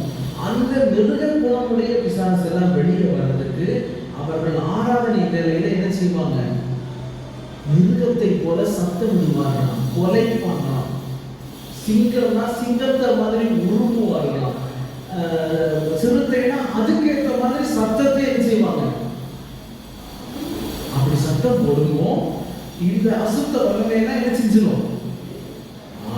கத்திர அப்படியே போயிருமா காத்துல. மிகைப்படுத்தப்பட்ட உபதேசம். ஒரு பைத்தியகாரத்தனமா இன்னைக்கு சபை இருக்குது. பைத்தியகாரத்தனமா. அடுத்து இன்னொரு உபதேசம். என்ன உபதேசம் தெரியுமா? Drunk in the spirit. Drunk in the spirit. ஆவியில் மதுபானம் குடித்தவர்கள் போல மாறுவது. சரியா? ஆண்டவருடைய ஆராதனைக்குன்னு ஆண்டவருடைய அபிஷேகத்துல எல்லாத்துக்குமே ஒரு அழகு இருக்குது பாருங்க. ஆராதனையின் அழகுல தான் அவர் பிரியப்படுகிறார். புரியுதா? நல்லா கவனிக்கணும். ஆராதனையின் அழகுல அவர் என்ன செய்கிறார்? பிரியப்படுகிறார். பாட்டு பாட வேண்டிய நேரத்துல பாட்டு என்ன செய்யணும்? பாடணும். வாயை திறந்து என்ன செய்யணும்? பாட்டு பாடணும். பரிசுத்த ஆவியானவர் வந்து எல்லாமே சீராக இருக்கணும்னு தான் நினைப்பாரு. புரியுதா? பரிசுத்த ஆவியானவர் என்னைக்கும் கலவரம் பண்றவர் கிடையாது. புரியுதா? உங்களுக்கு புரியுதானே? பாட்டு பாடுகிற வேண்டிய நேரத்துல நல்ல வாயை திறந்து கையை தட்டி பாட்டு பாடு. பாட்டு பாடுறதுல என்ன கட்டாவத்தை பேசுறீங்க? கட்டாவத்தை பேசுறதுல அது ஆண்டவர் என்ன செஞ்சுட்டு இருக்கோம்? உயர்த்துகிறோம், மகிமைப்படுத்துகிறோம். பாட்டினால் ஆண்டவர் என்ன செய்கிறோம்? உயர்த்துகிறோம். அந்நிய பாஷையை பேசுகிறதுல ஆண்டவர் என்ன செய்கிறோம்? மகிமைப்படுத்துகிறோம். அந்நிய பாஷை பேசுறதுக்கும் ஒரு நேரம் இருக்குது. ஆராதனையில அந்நிய பாஷையை பேசுவதற்கு ஒரு நேரம் இருக்குது. பாட்டு வேளையில அந்நிய பாஷையில என்ன செய்யக்கூடாது? பேசக்கூடாது. சரியா? நம்ம சபை அழகா இருக்கணும் பாருங்க. ஆண்டவர் பிரியப்படணும். தூதர்கள் இறங்கி வரணும். அந்த மகிமையின் பிரசன்னத்தை எல்லாரும் என்ன செய்யணும்? உணரணும். அதாவது ஒரு பாட்டை பாடிட்டு இருக்கிறோம். அந்த பாட்டை ஸ்லோவா பாடினாலும் அதுக்கு அழகு இருக்கிறது. ஸ்பீடா பாடினாலும் அந்த பாட்டுக்கு என்ன செஞ்சிருக்குது? அழகு இருக்கு. இதுதானே? சரியா? அந்த பாட்டு பாடுவோம். பாட்டு எப்படி போகுதோ பாட்டுக்கே ஏற்றபடி, அந்த டோனுக்கு ஏற்றபடி நம்முடைய சத்தத்தையும் மாடுலேஷனையும் கொண்டு வந்து அதுக்கு ஏற்ற மாதிரி என்ன செய்யணும்? கையை தட்டி ஆராதிக்க கூடாது, பாடணும். சரியா? ஆராதிக்க கூடாது, பாடணும். பாட்டு வேளையில பாடணும். நல்லா கையை தட்டி என்ன செய்யணும்? ஒரு மனதா ஏகமா எல்லாரும் ஒரே தாளத்தோட என்ன செய்யணும்? தட்டணும், கையை தட்டணும். ஒரே மாதிரி என்ன செய்யணும்? கையை தட்டணும். ஒரே மாதிரி கையை தட்டணும்.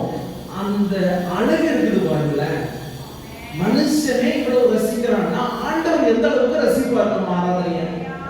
புரியுதானே? ஆண்டவர் என்ன செய்கிறாரு?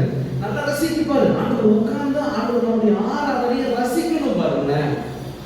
மனுஷனுக்கு இந்த அளவுக்கு ரசனை இருக்குது. நமக்கே வெறுத்து போற அளவுக்கு ஆராதனை என்ன செய்யக்கூடாது? சொல்லுங்க, இருக்க கூடாது. அல்லேலூயா. பாட்டு வேளையில பாட்டை மட்டும் பாடுங்க. அங்க அந்நிய பாஷை பேசக்கூடாது. சரியா? அந்நிய பாஷை பேசக்கூடாது. வேற எதுவும் என்ன செய்யக்கூடாது? அதுக்குள்ள வரக்கூடாது. பாட்டை மட்டும் பாடி ஆண்டவரை உயர்த்தி கொண்டே இருக்கணும். அடுத்த பாட்டு முடிஞ்ச உடனே என்ன செய்யணும்? அந்நிய பாஷைகளை பேசி ஆண்டவரை மகிமைப்படுத்திக்கிட்டே இருக்கணும். ட்ரம்ஸ் போகுதோ, வீட்டு போகுதோ, எது போகுதோ அதை என்ன செய்யக்கூடாது? பார்க்க கூடாது. அது எதையும் பார்க்காதீங்க. அது பாட்டுக்கு போகும், அது நிற்கும். அது நின்னாலும் ஆவி நிற்க கூடாது. ஆவி நின்றுதுன்னா அது கொட்டடிச்சா வந்தாரு, கொட்டடிச்சா ஆவி. அது புரியுதா? எங்க ஊர்ல நாங்க வந்தது அது கொட்டடிச்சா ஆவி. அது கொட்டடிச்சா மட்டும்தான் அந்த ஆவி என்ன செய்யும்? கொட்டடிச்ச ஆவி நமக்கு என்ன செய்யக்கூடாது? வரக்கூடாது. சரியா? கொட்டடிச்ச ஆவி இல்லாம எப்படி இருக்கணும்? ஒரே சீரா இருக்கணும். ஒரே சீரா இருக்கணும். கரெக்டா என்ன செய்யணும்? ஆண்டவரை ஆராதிக்கணும். அந்த வொர்ஷிப் டைம்னா பாட்டு முடிஞ்ச உடனே கொஞ்ச நேரம் நல்ல அந்நிய பாஷைகளை பேசி நல்ல மகிமைப்படுத்தி எத்தனை வார்த்தைகள் உங்களுக்கு ஆண்டவர்கிட்ட சொல்லணும்னு தோணுதோ மனசு நிறைவா சொல்லுங்க. ஹலோ, கவனிக்கிறீங்க தானே? மனசு நிறைவா ஆண்டவரை என்ன செய்யுங்க? வார்த்தைகளை சொல்லி அவரை எப்படி எல்லாம் உயர்த்தணும். அவ்வளவு நேரம் நம்ம பாட்டுல உயர்த்தணும். அடுத்து அந்நிய பாஷைகளினாலும் வார்த்தைகளினாலும் ஆண்டவரை என்ன செய்யணும்? உயர்த்தி கொண்டே இருக்கணும். Everything has a time. Okay? அப்போ எல்லாத்துக்கும் ஒரு நேரம் இருக்குது. பாட்டு பாட ஒரு நேரம் உண்டு, ஆவியில நிறைய ஒரு நேரம் உண்டு. அதுக்கடுத்து என்ன செய்யணும்? அடுத்து ஒரு பாட்டு பாடுகிறோம்னா கையை தட்டி சேர்ந்து பாடணும். அந்த நேரத்துல மதிலிடிந்த பட்டணத்தை போல நம்ம என்ன செய்யக்கூடாது? பரிசுத்த ஆவியானவர், கட்டுப்பாட்டின் ஆவியானவர். அல்லேலூயா. ஆண்டவர் ஆராதிச்சுட்டு இருக்கு, நல்ல அந்நிய பாஷையில பேசிட்டு இருக்குமோ, அப்போ அது நல்லா பேசிட்டு இருக்குமோ, பரிசுத்த இங்கிருந்து ஆண்டவருடைய ஊழியக்காரங்க என்ன சொல்லுறாங்க? ஓகே ஓன்னு சொன்னா அப்படியே நிப்பாட்டணும்.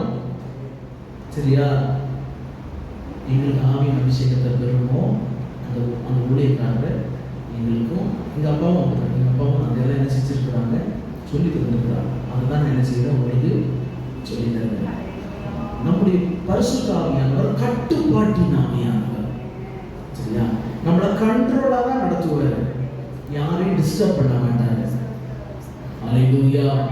அப்போ இந்த மாதிரிப்பட்ட காரியங்கள்ல இருந்து நம்ம கொஞ்சம் தெளிவா இருக்கணும். புரியுதா? நம்முடைய ஆவியை அடக்காதவன் தான் எப்படி இருக்கிறான்? மதிலிடிந்த பட்டணத்தை போல இருக்கிறான். ஆவியை நம்ம என்ன செஞ்சிருக்கணும்? கண்ட்ரோலா வச்சிருக்கணும். நம்ம ஆவியானவர் நம்மளை மீறி என்ன செய்ய மாட்டாரு? போக மாட்டார். ஆனா ஒண்ணு சொல்றேன் கேளு. அபிஷேகத்தை பெறுவோம், நம்ம என்ன செஞ்சோம்? தூக்கி எறியப்பட்டோம், உருண்டோம், எல்லாமே செஞ்சோம். ஏன் தெரியுமா? நமக்கு அது புதுசு. நமக்கு அது எப்படின்னே நமக்கு என்ன செய்யாது? தெரியாது. அப்ப நம்ம செஞ்சோம். அதுக்கப்புறம் நம்ம ஆவியினால் நடத்தப்படுகிறோம். புரியுதா? ஆவியினால் என்ன செய்கிறோம்? நடத்தப்படுவோம். ஆவியானவர் நம்மளை கண்ட்ரோலா தான் நடத்துவாரு, கரெக்டா தான் வைப்பாரு. புரியுதுல்ல? ஆவியானவர் நம்மளை என்ன செய்வாரு? இல்ல ஆவியில என்ன எனக்கு என்ன செய்ய முடியல, கண்ட்ரோல் பண்ண முடியல அப்படின்னா பரிசுத்த ஆவியானவர் கிடையாது. நீங்க உங்களை தயவு செஞ்சு சொல்றேன், உங்களை என்ன செஞ்சிடாதீங்க, ஏமாத்திடாதீங்க. நான் ஆவியில நிறைஞ்சு நல்ல மகிமைப்படுத்துமோ என்னுடைய சரீரத்தை எனக்கு என்ன செய்ய முடியல, கட்டுப்படுத்த முடியல. எனக்கு அப்படி கண்ட்ரோலா இருக்க முடியலன்னா வேதத்தின்படி நான் சொல்றேன். சரியா? ஆமா, இது நம்ம வந்து நம்மளை என்ன செஞ்சுட்டு இருக்கோம்? வஞ்சிக்கிட்டு இருக்கோம். உங்களை நீங்களே வஞ்சியாதீர்கள். புரியுதா? ஆமா. அதனால ஆண்டவரே எனக்கு உங்களை விடுதலையோட ஆராதிக்கணும். அந்நிய பாஷையின் அடையாளத்தை நீங்க எனக்கு தந்திருக்கிறீங்க. ஆராதிக்கவும் என்னுடைய ஆராதனை வந்து கரெக்டா இருக்கணும். ஆண்டவர் அந்த ஆராதனையின் அழகுன்னு ஆண்டவர் என்ன செய்யணும்? பிரியப்படணும். அல்லேலூயா. அந்நிய பாஷைகளை பேசணும், சத்தமா ஆராதிக்கணும், எல்லாமே செய்யணும். Everything has a time. பாட்டு பாடுவோம், அதை செய்யக்கூடாது. புரியுதா? ஹலோ, கவனிக்கணும். பாட்டு பாடுவோம், அதை செய்யக்கூடாது, செய்யக்கூடாது. அதே மாதிரி ஆராதனை வேளையில ஆராதிக்கணும். எல்லாம் ஆராதிக்குவோம், நம்ம அமைதியா இருந்தோம் வைங்களேன். ஒன்று புரிஞ்சுக்கோங்க, எல்லாம் ஆராதிக்குவோம், நம்ம சும்மா அமைதியா இருந்தோம்னா ஆராதனையில விடுதலைகள் நடக்கும். விடுதலை, பிசாசு ஓடும், ஆண்டவர் அற்புதங்களை செய்வாரு. அப்போ அது சுத்தி திரிஞ்சுட்டு எங்க சும்மா இருக்கணும் அங்க வந்து உட்காந்துக்கும். புரியுதா? அல்ல, உங்களுக்கு புரியுதானே? யார் சும்மா இருக்கிறாங்களோ அந்த பிரச்சனை எல்லாம் அவங்க விடுதலை ஆகிட்டே இருக்கும். அது அப்படியே உடனே நினைச்சுக்காது. போகணும்னு பிசாசு என்ன செய்ய மாட்டான், நினைக்க மாட்டான். அவன் நம்ம இங்க விரட்டுன ஒரு நேர பாதாளத்துக்கு, ஆமா இவரு அங்க சாவியை வச்சிருக்காரு, பாதாளத்துக்கு நேரம் என்ன செய்ய முடியாது. யார் வீக்கா இருக்கிறாங்களோ அவங்க மேல வந்து என்ன செஞ்சிருவான், உட்காந்துருவான். ஆராதனை வேளையில ஆராதிக்கவும் நல்லா ஆராதனை பண்ணுங்க. அல்லேலூயா. நான் ஞாயிற்றுக்கிழமை வச்சிருக்கேன். அல்லேலூயா. கண்டிப்பா நான் சபைக்கு சொல்லி ஆகணும். அந்த நிர்பந்தத்துக்குள்ள இருக்கிறோம். சரியா? வேற வழி இல்லை. ஏன்னா நம்ம ஆராதனை ஆண்டவர் பிரியப்படுகிறாரா இல்லையா? நல்லா யோசிக்கணும். யோசிக்க வேண்டிய விஷயமா இருக்குது. எனக்கு நான் இப்போ வந்து நான் அதெல்லாம் யோசிக்கிறேன். என்னன்னா, ஆண்டவர் நம்ம ஆராதனை பிரியப்படுகிறாரா?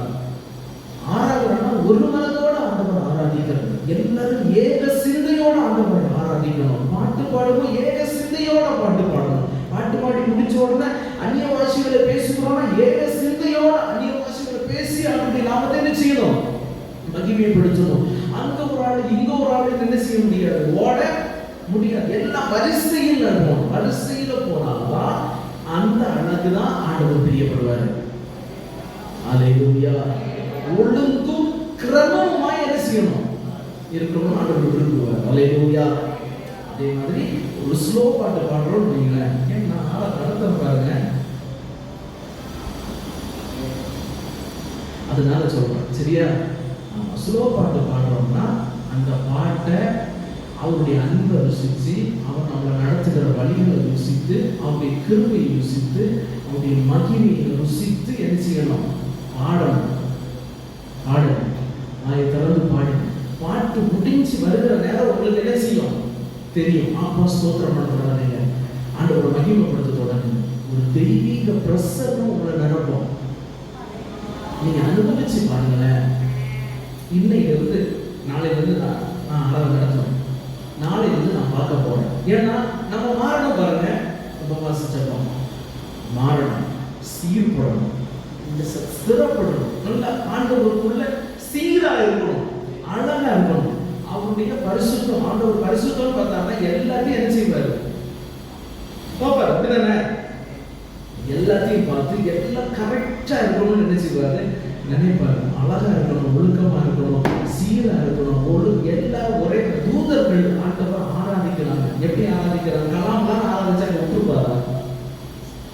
அல்லேலூயா. ஆண்டவர் ஆராதிச்சாலும் ஒரே மாதிரி என்ன செய்வார்கள், ஆராதிப்பார்கள். அந்த வார்த்தைகளை சொன்னாலும் எல்லாம் ஏகமாய் ஒரே மாதிரி ஆராதிப்பார்கள். நீங்க எல்லாம் சேர்ந்து ஒரே மாதிரி கை தட்டுனா அது அவ்வளவு அழகா இருக்கும், தெரியுமா? ஒரு மார்ச் பாஸ்ட் நடக்குது, எல்லாம் ஒரு மணியாக விட மாட்டேன், சொல்லி முடிச்சுதான் போவேன், சரியா? ஒரு மார்ச் பாஸ்ட் நடக்குதுன்னு வைங்களேன். ஒரு மார்ச் பாஸ்ட் நடக்குது, அப்படிதானே? ஒரு மிலிட்டரியிலையோ ஒரு போலீஸ் கேம்பஸ்லயோ இல்லை ஏதோ ஒரு காலேஜ்லயோ ஏதோ ஒரு இதுல நம்ம என்ன செய்யணும், ஒரு மார்ச் பாஸ்ட் நடக்குதுன்னா அங்க ஒரு பேண்ட் வாசிச்சு கை தட்டுறாங்க. அதை கேட்கிற எவ்வளவு அழகா இருக்கு, அப்படிதானே? அந்த அந்த அந்த சோல்ஜர்ஸ் எல்லாம் நடக்குமோ அந்த ஃபுட் அடி எடுத்து வைக்கிறது வெளியே கேட்கும்போது எவ்வளவு அழகா இருக்குது. அப்படித்தானே? அப்படித்தானே? அந்த பரம சேனையினுடைய அதிபதிகளை ஆண்டவர் நம்மளை என்ன செஞ்சிருக்கிறாரு, வச்சிருக்காரு. அவருடைய சேனாதிபதியில தான் நம்ம வேலை செய்யறோம். அவருடைய மிலிட்டரியில தான் நம்ம என்ன செய்யறோம், வேலை செய்யறோம். அவருடைய ராணுவத்துல நம்ம இருக்கிறோம். அப்போ நம்மளும் அந்த அழகை என்ன செய்யணும், செய்யணும். ஹலோ, புரியுதானே? அதுதான் ஆராதனையின் அழகு. அல்லேலூயா. அதே மாதிரி சங்கீதம் வாசிக்கும்போது என்ன செய்யணும், எல்லாரும் சேர்ந்து பைபிள் எடுத்து ஒன்னா சேர்ந்து என்ன செய்யணும், வாசிக்கணும். ஒரு ஆள் வாசிக்கிட்டு இங்க இருந்து என்ன வாசிக்கிறோம், இவங்க என்ன எக்ஸ்பிரஸ் அடிச்சு முடிச்சுட்டு எல்லாம் முடிச்சு பைபிள் சொல்லி பாக்கெட் வச்சுட்டு இருப்பாங்க. நடக்குது, அதுதான் சொல்றாங்க. என்ன செய்யறாங்கன்னா இவங்க பெரிய எக்ஸ்பிரஸ் எல்லாம் வாசிக்கிறீங்கன்னா உங்களோட வச்சுக்கோ, வாசிக்கிறதுக்கு அப்படி வாசிக்கிறதுக்கு நேரம் இருக்குது. அப்படி என்ன செய்யலாம், வாசிக்கலாம். ஆனா ஒரு ஒழுக்கம்னு வருவோம், அந்த இடத்துல நின்று நீட்டா எல்லாருடைய சேர்ந்து ஊழியக்காரர் ஸ்லோவா வரானா ஸ்லோவா வாசிங்க. உங்களுக்கு ஸ்பீடா வாசிக்க தெரியும், எல்லாருக்கும் தெரியும். எனக்கு தெரியாம பொறுமையா நிதானமா அழகா எல்லாருடைய வாய்ஸோட ஒத்து போகிற அளவுக்கு, சத்தத்தோட ஒத்து போகிற அளவுக்கு வாசிக்கணும். நம்ம அந்த சத்தம் எல்லாம் ஒரே மாதிரி இருக்குமோ அந்த அழகே வேற வரல. இல்லதானே? அந்த அழகே வேற. அந்த அழகு நமக்கே அவ்வளவுக்கு பிரிய வருதுன்னா ஆண்டவர் எவ்வளவு ரசிப்பாரு. புரியுதாங்க? உங்களுக்கு பாட தெரியுது தெரியல அது ரெண்டாவது விஷயம். ஆனா இது கூட ஒத்து போகணும் தான் நான் சொல்லிட்டு இருக்கேன். புரியுதா? பாடத்தை நீங்க எப்படி வேணாலும் யோசிப்பீங்க. அதனால நான் அப்படியும் சொல்லிடணும் பாருங்க, ரொம்ப தெளிவா இருக்கிறாங்க. சரியா? உங்களுக்கு எனக்கு பாட தெரியல அதனால நான் அப்படி பாடுறேன். பாட தெரியலையா, அவங்க வாய்ஸுக்கு கீழே உங்க வாய்ஸ் இருக்கணும், அவங்க சத்தத்துக்கு கீழே உங்க சத்தம் இருக்கணும். சத்தத்தை வச்சு பாடாம இருக்கக்கூடாது. பாடாம இருக்கலன்னா ஆறாவது பாடல் வழியில ஆண்டவர் நிறைய பேருக்கு விடுதலையை கொடுப்பாரு. அந்த விடுதலையை கொடுக்குற ஆவி வெளியே போய் உங்க மேல வந்து உட்கார்ந்துடக்கூடாது. ஹலோ, உட்கார வரும் போய் சொல்லல. அவன் எதுக்கு லேக்கி கொண்டு வந்து போகுமோ பிசாசு கேட்டாலும் நான் எங்க போறதுன்னு கேட்டான், அந்த பண்ணி விடுறதுக்குள்ள போட்டோமான்னு சொல்லி எதுக்கு கேட்டான்? அங்க யாரும் எதுவும் ஒண்ணு இல்லை. அதனாலதான் பள்ளிக்கூடத்துக்குள்ளேயாவது போறப்ப ஏதோ போட்டிருப்பான்னா. அப்படிதானே? ஏதாவது இருந்துருந்துச்சுன்னா அவர் அனுமதி கொடுத்திருந்தா கண்டிப்பா அங்கே செஞ்சிருப்பான். அவர் அனுமதிக்க மாட்டார்கள், நம்ம என்ன செய்ய முடியாது, சொல்ல முடியாது. காரணம் என்ன தெரியுமா? நம்ம அவரை ஆராதிக்கல. இந்த ஜனத்தை இனத்தை ஏற்படுத்தி இவர்களை சொல்லி வருவாருன்னு சொல்லி ஆராதிக்கும்படி ஆண்டவரை ஏற்படுத்தி வச்சிருக்கிறார். நம்ம ஆராதிக்கலன்னா அது நம்ம மேல வந்து எரிச்சிக்கணும். உட்காந்துடும். உட்கார்ந்த பிறகு ஒப்பாரி வச்சுட்டாங்க, ஒன்று வேலைக்கு ஆகும். அல்லேலூயா. நீங்க சும்மா இருந்தீங்கன்னா நான் சொல்றேன் கேளுங்க. நீங்க ஒரு சும்மா இருந்து பாருங்க, ஒரு வாங்கி கட்டிட்டு வாங்க, அதுக்கப்புறம் பார்க்கலாம். ஒரு ஆராதனை நிலையில சும்மா இருந்து பாருங்க. அப்பா சொன்னாரு அப்படின்னு வருமா பார்த்துக்கோங்க. நல்ல ஆராதனை நடக்கும். ஆண்டவர் நிறைய பேருக்கு இடுப்பு வலியை சுகமாக்குவார். அந்த இடுப்பு வலி உங்களுக்கு வருதா இல்லையா பார்ப்போம். என்ன செய்வாரு? ஆமா, நடக்கும் நடக்கும். சரியா? ஆமா. அப்போ அதுவும் அது கட்டி வச்சிருக்குது ஒரு பிசாசு. ஆராதிக்க கூடாது இடுப்பு அடிச்சிருக்குது, வலியில கட்டி வச்சிருக்குது. அந்த வலி போக மாட்டேங்குது, அந்த சொல்லி நான் விடுதலை ஆகும் சொல்லி ஜோம் பண்ணி ஆண்டவர் ஆராதிச்சு உயர்த்துக்கிற நேரத்துல இங்க ஒண்ணு அமைதியா இருக்கு, அங்க இருந்து போயிடும். சரி, 2 பேரும் சும்மா தான் இருக்கிறாங்க, போய் உட்காந்துக்கிறோம். அவங்க பிரச்சனை அது அங்க இருந்து நினைச்சிடும், கிளம்பி வந்து இங்க நினைச்சிடும் உட்காந்து. அல்லேலூயா. அதனால இன்னொரு கண்டிப்பா சொல்லி ஆகணும். என்ன தெரியுமா? இவ்வளவு நேரம் நான் பேசிட்டேன், இவ்வளவு நேரம் ஆகியிருக்கேன், நான் தண்ணி இன்னும் குடிக்கல. அப்படிதானே?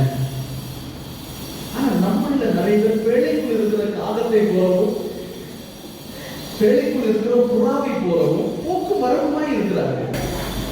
அல்லேலூயா. எங்களுக்கே ஒரு பிரச்சனை இல்லை, சுந்தரகாரங்கெல்லாம் உட்கார்ந்து இருக்காங்க.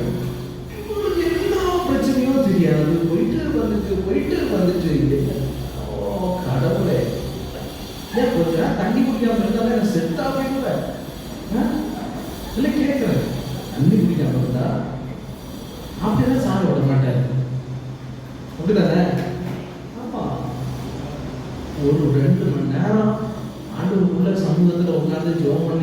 ஆராதிக்கிற நேரத்துல தண்ணி குடிக்காம வெளியே போக்கும் வரத்துமா இருக்காம இருக்க முடியும். அதெல்லாம் ஒன்றும் ஆகாது. அப்படி போக்கும் வரத்துமா இருக்கக்கூடாது. அதான் ஆராதனைன்னு அழகு அல்ல. புரியுதா? நம்ம அவலட்சணம் பண்றதுக்கு சமமா இருக்கணும். அல்லேலூயா, அல்லேலூயா. பாவம் அது அடைக்கலாம் சொல்லி அடைக்கலானுக்காக தேடி அலைந்து கொண்டிருக்கிறது. இது சமூகத்தில் அடைக்கலாம் குருவி இல்லை, இது சுத்தி நடக்கிற அடைக்கலாம் குருவி. அதான் ஏதாவது கிடைக்குமான்னு வந்திருக்குது. அல்லேலூயா, அல்லேலூயா. பிரசங்கம் ஞாபகம் வருமா இதெல்லாம் சொல்லுவோம்? சரியா? அதனால நம்ம ஆராதனைக்கு எல்லாத்துக்குமே ஒரு அழகு இருக்குது. அதன்படி நம்ம என்ன செய்யணும்? செய்யணும். விசுவாசிகள் எல்லாருமே அதை மாறணும் பாருங்க. ஏன்னா இன்னைக்கு நிறைய பேர் பழைய விசுவாசிகளை விடவும் நிறைய பேர் புதுசாக வந்திருக்கிறீங்க. நம்ம சபைக்குள்ள பொதுவாக சொல்லுவோம், எல்லாரையும் சேர்த்து சொல்லுவோம். புதுசாக நிறைய பேர் உங்களுக்கு இதெல்லாம் என்ன செய்யாது, தெரியாது. அதனால உங்களுக்கு நான் சொல்லித்தரேன். அல்லேலூயா, அல்லேலூயா. இந்த விஷயங்கள் எல்லாம் நம்ம வந்து கரெக்டா கிரமமாய் ஒழுக்கமாய் செஞ்சோம்னா அந்த ஆராதனை அளவுடையதா இருக்கும். அந்த ஆராதனையில ஆண்டவர் பிரியப்படுவார். அல்லேலூயா. நீங்க மெசேஜ் நேரத்துல சொல்லுகிற ஒரு அல்லேலூயாலையும் யாருக்கு அல்லேலூயா சொல்றீங்க? அல்லேலூயானா அர்த்தம் என்ன? தேவனுக்கே மகிமை உண்டாகணும். இதுதானே ஆண்டவருக்கு சகல துதியும் ஸ்தோத்திரமும் கனமும் மகிமையும் உண்டாவதாக, யாவையாகிய அந்த தேவனுக்கு உண்டாவதாக. அல்லேலூயா. அப்போ அந்த அல்லேலூயா சொல்லுகிறதுலையும் ஆண்டவர் என்ன செய்கிறார்? மகிமைப்படுகிறார். நீங்க சொல்லுகிற ஒவ்வொரு துதியிலையும் மகிமையிலையும் ஆண்டவர் பிரியப்படுகிறார். அப்படிதானே? அப்போ நீங்க 2 மணி நேரம் 2.5 மணி நேரம் ஆண்டவரை நம்ம ஆராதிக்கிறோம்னா ஃபுல் கான்சென்ட்ரேஷனோட இருக்கணும். அல்லேலூயா. நல்ல கான்சென்ட்ரேஷன் இருக்கணும். நம்ம சிந்தையும் நம்ம மனது நம்ம சரீரம் எல்லாம் ஒருமுகமா இருக்கணும். அதுதான் புத்தியுள்ள ஆராதனை. ஜீவ பலியாய் ஒப்பு கொடுக்கிறது தான். ஆவி ஆத்மா சரீரம் முழுவதையும் ஜீவ பலியாய் ஒப்பு கொடுக்கிறது புத்தியுள்ள. அப்போ ஃபுல் கான்சென்ட்ரேஷனோட என் சரீரம் ஆத்மா ஆவி எல்லாமே ஒண்ணா நல்ல கான்சென்ட்ரேஷனோட இருந்து ஆண்டவரை உயர்த்தணும். அல்லேலூயா, அல்லேலூயா.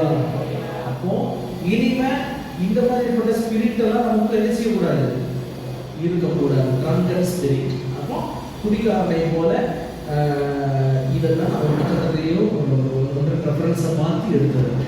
இதெல்லாம் சரியா? என்னுடைய ஓனா நான் எடுக்கிறேன். அப்புறம் இவரு பார்த்து வச்சுட்டு எடுத்துறாங்க. எனக்கு அந்த பழக்கம்லாம் கிடையாது. சரியா? நேரம்னா நேரே சொல்லுவேன், இங்கே நடக்குதுன்னு சொல்லிடுவேன். சரியா?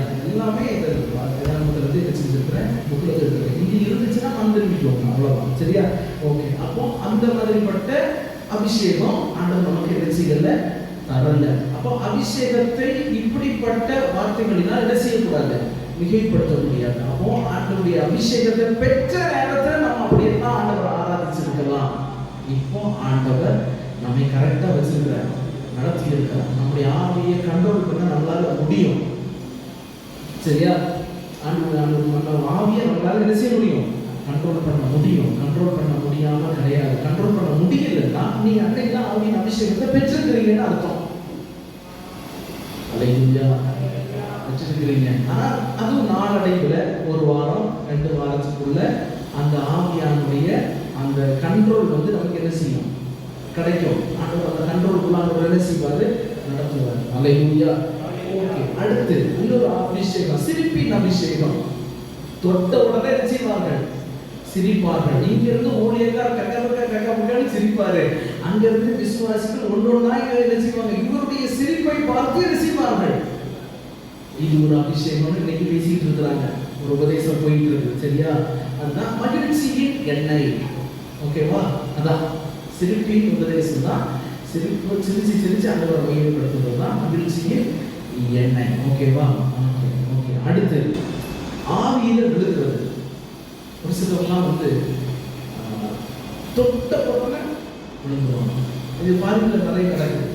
கை வச்ச உடனே செஞ்சிடணும், விழுந்துடணும். அதெல்லாம் வந்து அது ஒரு விதமான ஒரு அபிஷேகம்னு சொல்லி என்ன செய்கிறார்கள், விழுந்துடுறாங்க. அதெல்லாம் எப்படி எனக்கு தெரியல. என்னன்னா தலையில கை வச்ச உடனே பின்ன பார்த்து விழுந்துடுறாங்க. எல்லாரும் வசனத்துக்கு முன்பாக முகம் குப்புற விழுந்தார்கள் தான் நம்ம என்ன செஞ்சிருக்கிறோம். இதுதானே ஆவியானவர் வந்தாரு, தேவதூதர்கள் வந்தார்கள். நாங்க என்ன செஞ்சோம், முகம் குப்புற விழுந்து ஆண்டவர் என்ன செஞ்சோம், வணங்குறோம், துதிச்சோம் அப்படின்னு சொல்றாங்க. ஆனா இன்னைக்கு எல்லாரும் பின்னாடி போய் விழுதுறாங்க. அது என்ன எனக்கு கொஞ்சம் டவுட்டா தான் இருக்கு. இதெல்லாம் நம்ம தெரிஞ்சிருக்கணுங்க. தயவு செஞ்சு இதெல்லாம் நம்ம என்ன செஞ்சிருக்கணும், தெரிஞ்சிருக்கணும். இதெல்லாம் பரிசுத்த ஆவியானவர் கிடையாது. சரியா? உங்களை ஏமாத்திடாது. நீங்களே கைகளை வைத்த உடனே ஆவியின் அபிஷேகத்தின் நிறைவுல முகம் குப்புற விழுந்து ஆண்டவரை மகிமைப்படுத்துவார்கள். பின்னாடி விழுதுன்னா அந்த வெளிச்சத்தையும் அவங்க பிரசனத்தையும் தாங்க முடியாம ஓடிடுச்சுன்னு அர்த்தம். அல்லேலூயா. நிறைய பேர் ஊத ஆரம்பிச்சிருக்கிறாங்க. இது ஒரு நடந்துச்சு, எங்களுக்கு நடந்துச்சு. எப்படின்னா, நான் சின்ன பையனா இருக்கும்போது ஒரு சர்ச்சில் ஒரு மாஸ்டர் வந்து என்னன்னா மாஸ்டர் இதுக்கு கூப்பிட்டா கன்வென்ஷன் கூப்பிட்டு இருக்கிறாரு. 3ஆவது நாள் கடைசி நாள் சாயங்கால நேரத்தில் ஞாயிற்றுக்கிழமை சாயங்கால நேரத்தில் ஆவின் அபிஷேகத்தை மக்கள் மேல் ஊதி அவர்களுக்கு அபிஷேகத்தை கொடுத்தாங்கன்னு சொல்லி எல்லாரும் கையை வச்சு ஊத தொடங்கிட்டார். முன்னாடி வந்தார். நாங்கள் யாரும் தெரியுமா, நானும் எங்கள் 2 தம்பிங்க 3 பேர், சித்தப்பா பசங்க 2 பேர், எல்லாத்தையும் கொடைக்கானல நடந்துச்சு. சரியா? முன்னாடி லைட்டாக இருக்கும். இங்கே எல்லாருக்கும் கடைசி ஒரு பேர் இருக்கான். சித்தப்பா பையன் கடைசி தான். அவன் வந்து கொஞ்சம் வில்லங்கமான ஆள். சரியா? யூஎஸ்ல இருக்கான், அமெரிக்காவில் இருக்கான். சரியா? அவன் வந்து வில்லங்கமான ஆள். இந்த ஆள் என்ன பண்ணாருன்னா தலையில வச்சுட்டு பூனை ஊதுனார். பிடிச்சிட்டு இப்படின்னா விட்டுட்டு ஓடிட்டாரு. சீரியஸா இங்க இருந்து சொல்றேன், நான் போய் சொல்லல. சரியா? விட்டுட்டு அப்படியே போயிட்டாரு அந்த சைடு. அதெல்லாம் ஒரு மாதிரி மக்களை ஏமாற்றும்படியாக ஊழியர்கள் கையில எடுத்திருக்கிற நூதன தந்திரங்கள். அல்லேலூயா. அது கிடையாது, அப்படி கிடையாது. அல்லேலூயா. அந்த மாதிரிப்பட்ட நூதன உபதேசங்களுக்கெல்லாம் சபை ஜாக்கிரதை உடையவர்களாக இருக்கும். அல்லேலூயா. ஓகே, இப்போ சிடி அனாயிண்டிங் எல்லாம் உங்களுக்கு தெரியும். சிடியை கொடுத்த உடனே அனாயிண்டிங். அடுத்து நிறைய இடையில கூட நடந்துச்சு. பெண்களுடைய ஷால்கள் எல்லாத்தையும் என்ன செய்தார்கள், ஸ்டேஜுக்கு கொடுங்க அப்படின்னு சொன்னாங்க. ஷால் எல்லாம் கொடுத்தாங்க. ஜென்ஸோடைய ஹேண்ட் கர்ச்சீஃப் எல்லாம் ஸ்டேஜுக்கு கொடுங்க.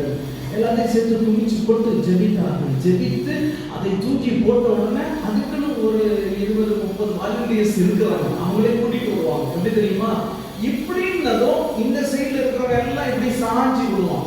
எல்லாம் சேர்ந்து நிக்குமோ. ஒரு ஆளுக்குள்ள சாட்சி விட்டா நீங்க கீழே விடுவீங்களா, விட மாட்டீங்களா? விடுவீங்க தானே? அவங்களுக்கு தெரியும் இப்ப ஆளுகள்லாம் இங்க நிக்குது, இப்படி சாட்சி விட்டா இப்படி விடுவாங்க அப்படின்னு. அல்லேலூயா. இங்க இருந்து இப்படி விடுவாங்க. இவன் எல்லாம் இப்படி சாஞ்சிடுவோம். உங்களை ஒட்டி இருக்கிற பின்னாடியாலும் விழுந்துடும், மொத்தமா விழுவார்கள். இதெல்லாம் நூதன தந்திரங்களால அபிஷேகம் என்று சொல்லி ஜனங்களை ஏமாற்றி கொண்டிருக்கிறார்கள். அல்லேலூயா. அல்லேலூயா. இப்படிப்பட்ட காரியங்களுக்கெல்லாம் கொஞ்சம் எச்சரிக்கையாக இருக்க ஆண்டவன் உதவி செய்வார். அல்லேலூயா. கவர்ச்சியூட்டு உபதேசங்கள் 3வது கவர்ச்சியூட்டு அவ்வளவு முடிச்சு. சரியா? கவர்ச்சியூட்டு உபதேசங்கள் 2 பேர் 2ஆம் அதிகாரம் 1வது வசனத்துல வந்து என்ன செய்கிறோம், வாசிக்கிறோம். வேத புரட்டுகளை தந்திரமா என்ன செய்வார்கள், நுழைய பண்ணுவார்கள். 2 பேர் 2ஆம் அதிகாரம் 1வது வசனம். வேத புரட்டுகளை தந்திரமா நுழைய பண்ணுவார்கள். இப்போ ஒரு மெசேஜ் எடுத்துட்டோம்னா 95% கரெக்டான உபதேசமா இருக்கும். எந்த குறையும் என்ன செய்ய முடியாது, கண்டுபிடிக்க முடியாது. ஆனா அந்த 5% உபதேசத்துல வேத புரட்டுகளை உள்ள வச்சுட்டு போயிடுவாங்க. அல்லேலூயா. அல்லேலூயா. அல்லேலூயா. ஓகே, இந்த மாதிரி சின்ன விஷயத்தை உள்ள வச்சு அப்படி செஞ்சுருவாங்க. வேதத்தை புரட்டி விட்டுட்டு உபதேசத்தை சொல்லிட்டு போயிடுவாங்க. ஓ கவனிங்களா, எலி மருந்து தெரியும் தானே? எலி மருந்துல எத்தனை % பாய்சன் இருக்குன்னு உங்களுக்கு தெரியுமா? தெரியாதுல்ல, சொல்றேன் கேளுங்க. எலி மருந்துல 100%ல 0.1% தான் பாய்சன். 99.99% குட் ஃபுட், நல்ல சாப்பாடு தான். சரியா? அதுக்கு எடுத்து வச்சு சாப்பிடுவீங்களா? எலி மருந்துல 0.1% தான் பாய்சன். இங்க போய் தேடி பாருங்க. சரியா? என்னமோ சொல்றாங்க அப்படின்னு நினைச்சீங்க, தேடி பாருங்க. 0.1% தான் பாய்சன். அந்த 1% 0.1% சாப்பிட்டுனா எலி அடிச்சுது செத்து போகுது. அதனால நம்மளும் உட்காந்து 0.1 என்னைக்கு எதுலதான் பாய்சன் இல்லை, எல்லாத்துலயும் இருக்குது, ஒரு பாயிண்ட் தானே இருக்குன்னு சொல்லிட்டு உட்காந்து நம்ம என்ன செய்ய மாட்டோம், சாப்பிட மாட்டோம். இன்னைக்கு சாயங்காலம் ஸ்நாக்ஸ்ல 2 எலி மருந்து எடுத்து என்ன செய்ய மாட்டோம், நம்ம டீ கூட சாப்பிட மாட்டோம். சரியா? அதே மாதிரி தான் உபதேசம். அல்லேலூயா. என்னதுதான் உபதேசம்.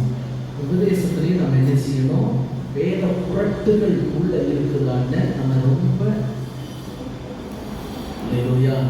ஹைப்பர் கிரேஸ்ன்னு ஒரு எழுதிக்கிறாங்க. அவங்க சொல்லிட்டு இருக்காங்க, கிருபையின் ஊழியம், ஹைப்பர் கிரேஸ். கிருபை தான் மேலான கிருபையின் உபதேசம். கிருபையின் உபதேசம் இன்னைக்கு ஜனங்கள் மத்தியில் பெருகிட்டு இருக்கு. தமிழ்நாட்டில் நிறைய இருக்கு. நிறைய பேர் அது பக்கமாக என்ன செஞ்சுட்டு இருக்கிறாங்க, சாஞ்சு போயிட்டு இருக்கிறாங்க. அல்லேலூயா. என்னன்னா இயேசு வந்து எல்லா பாவத்தையும் சிலுவையில் என்ன செஞ்சுட்டாரு, சுமந்து தீர்த்துட்டாரு. நியாய தீர்ப்பு என்பது இல்லை.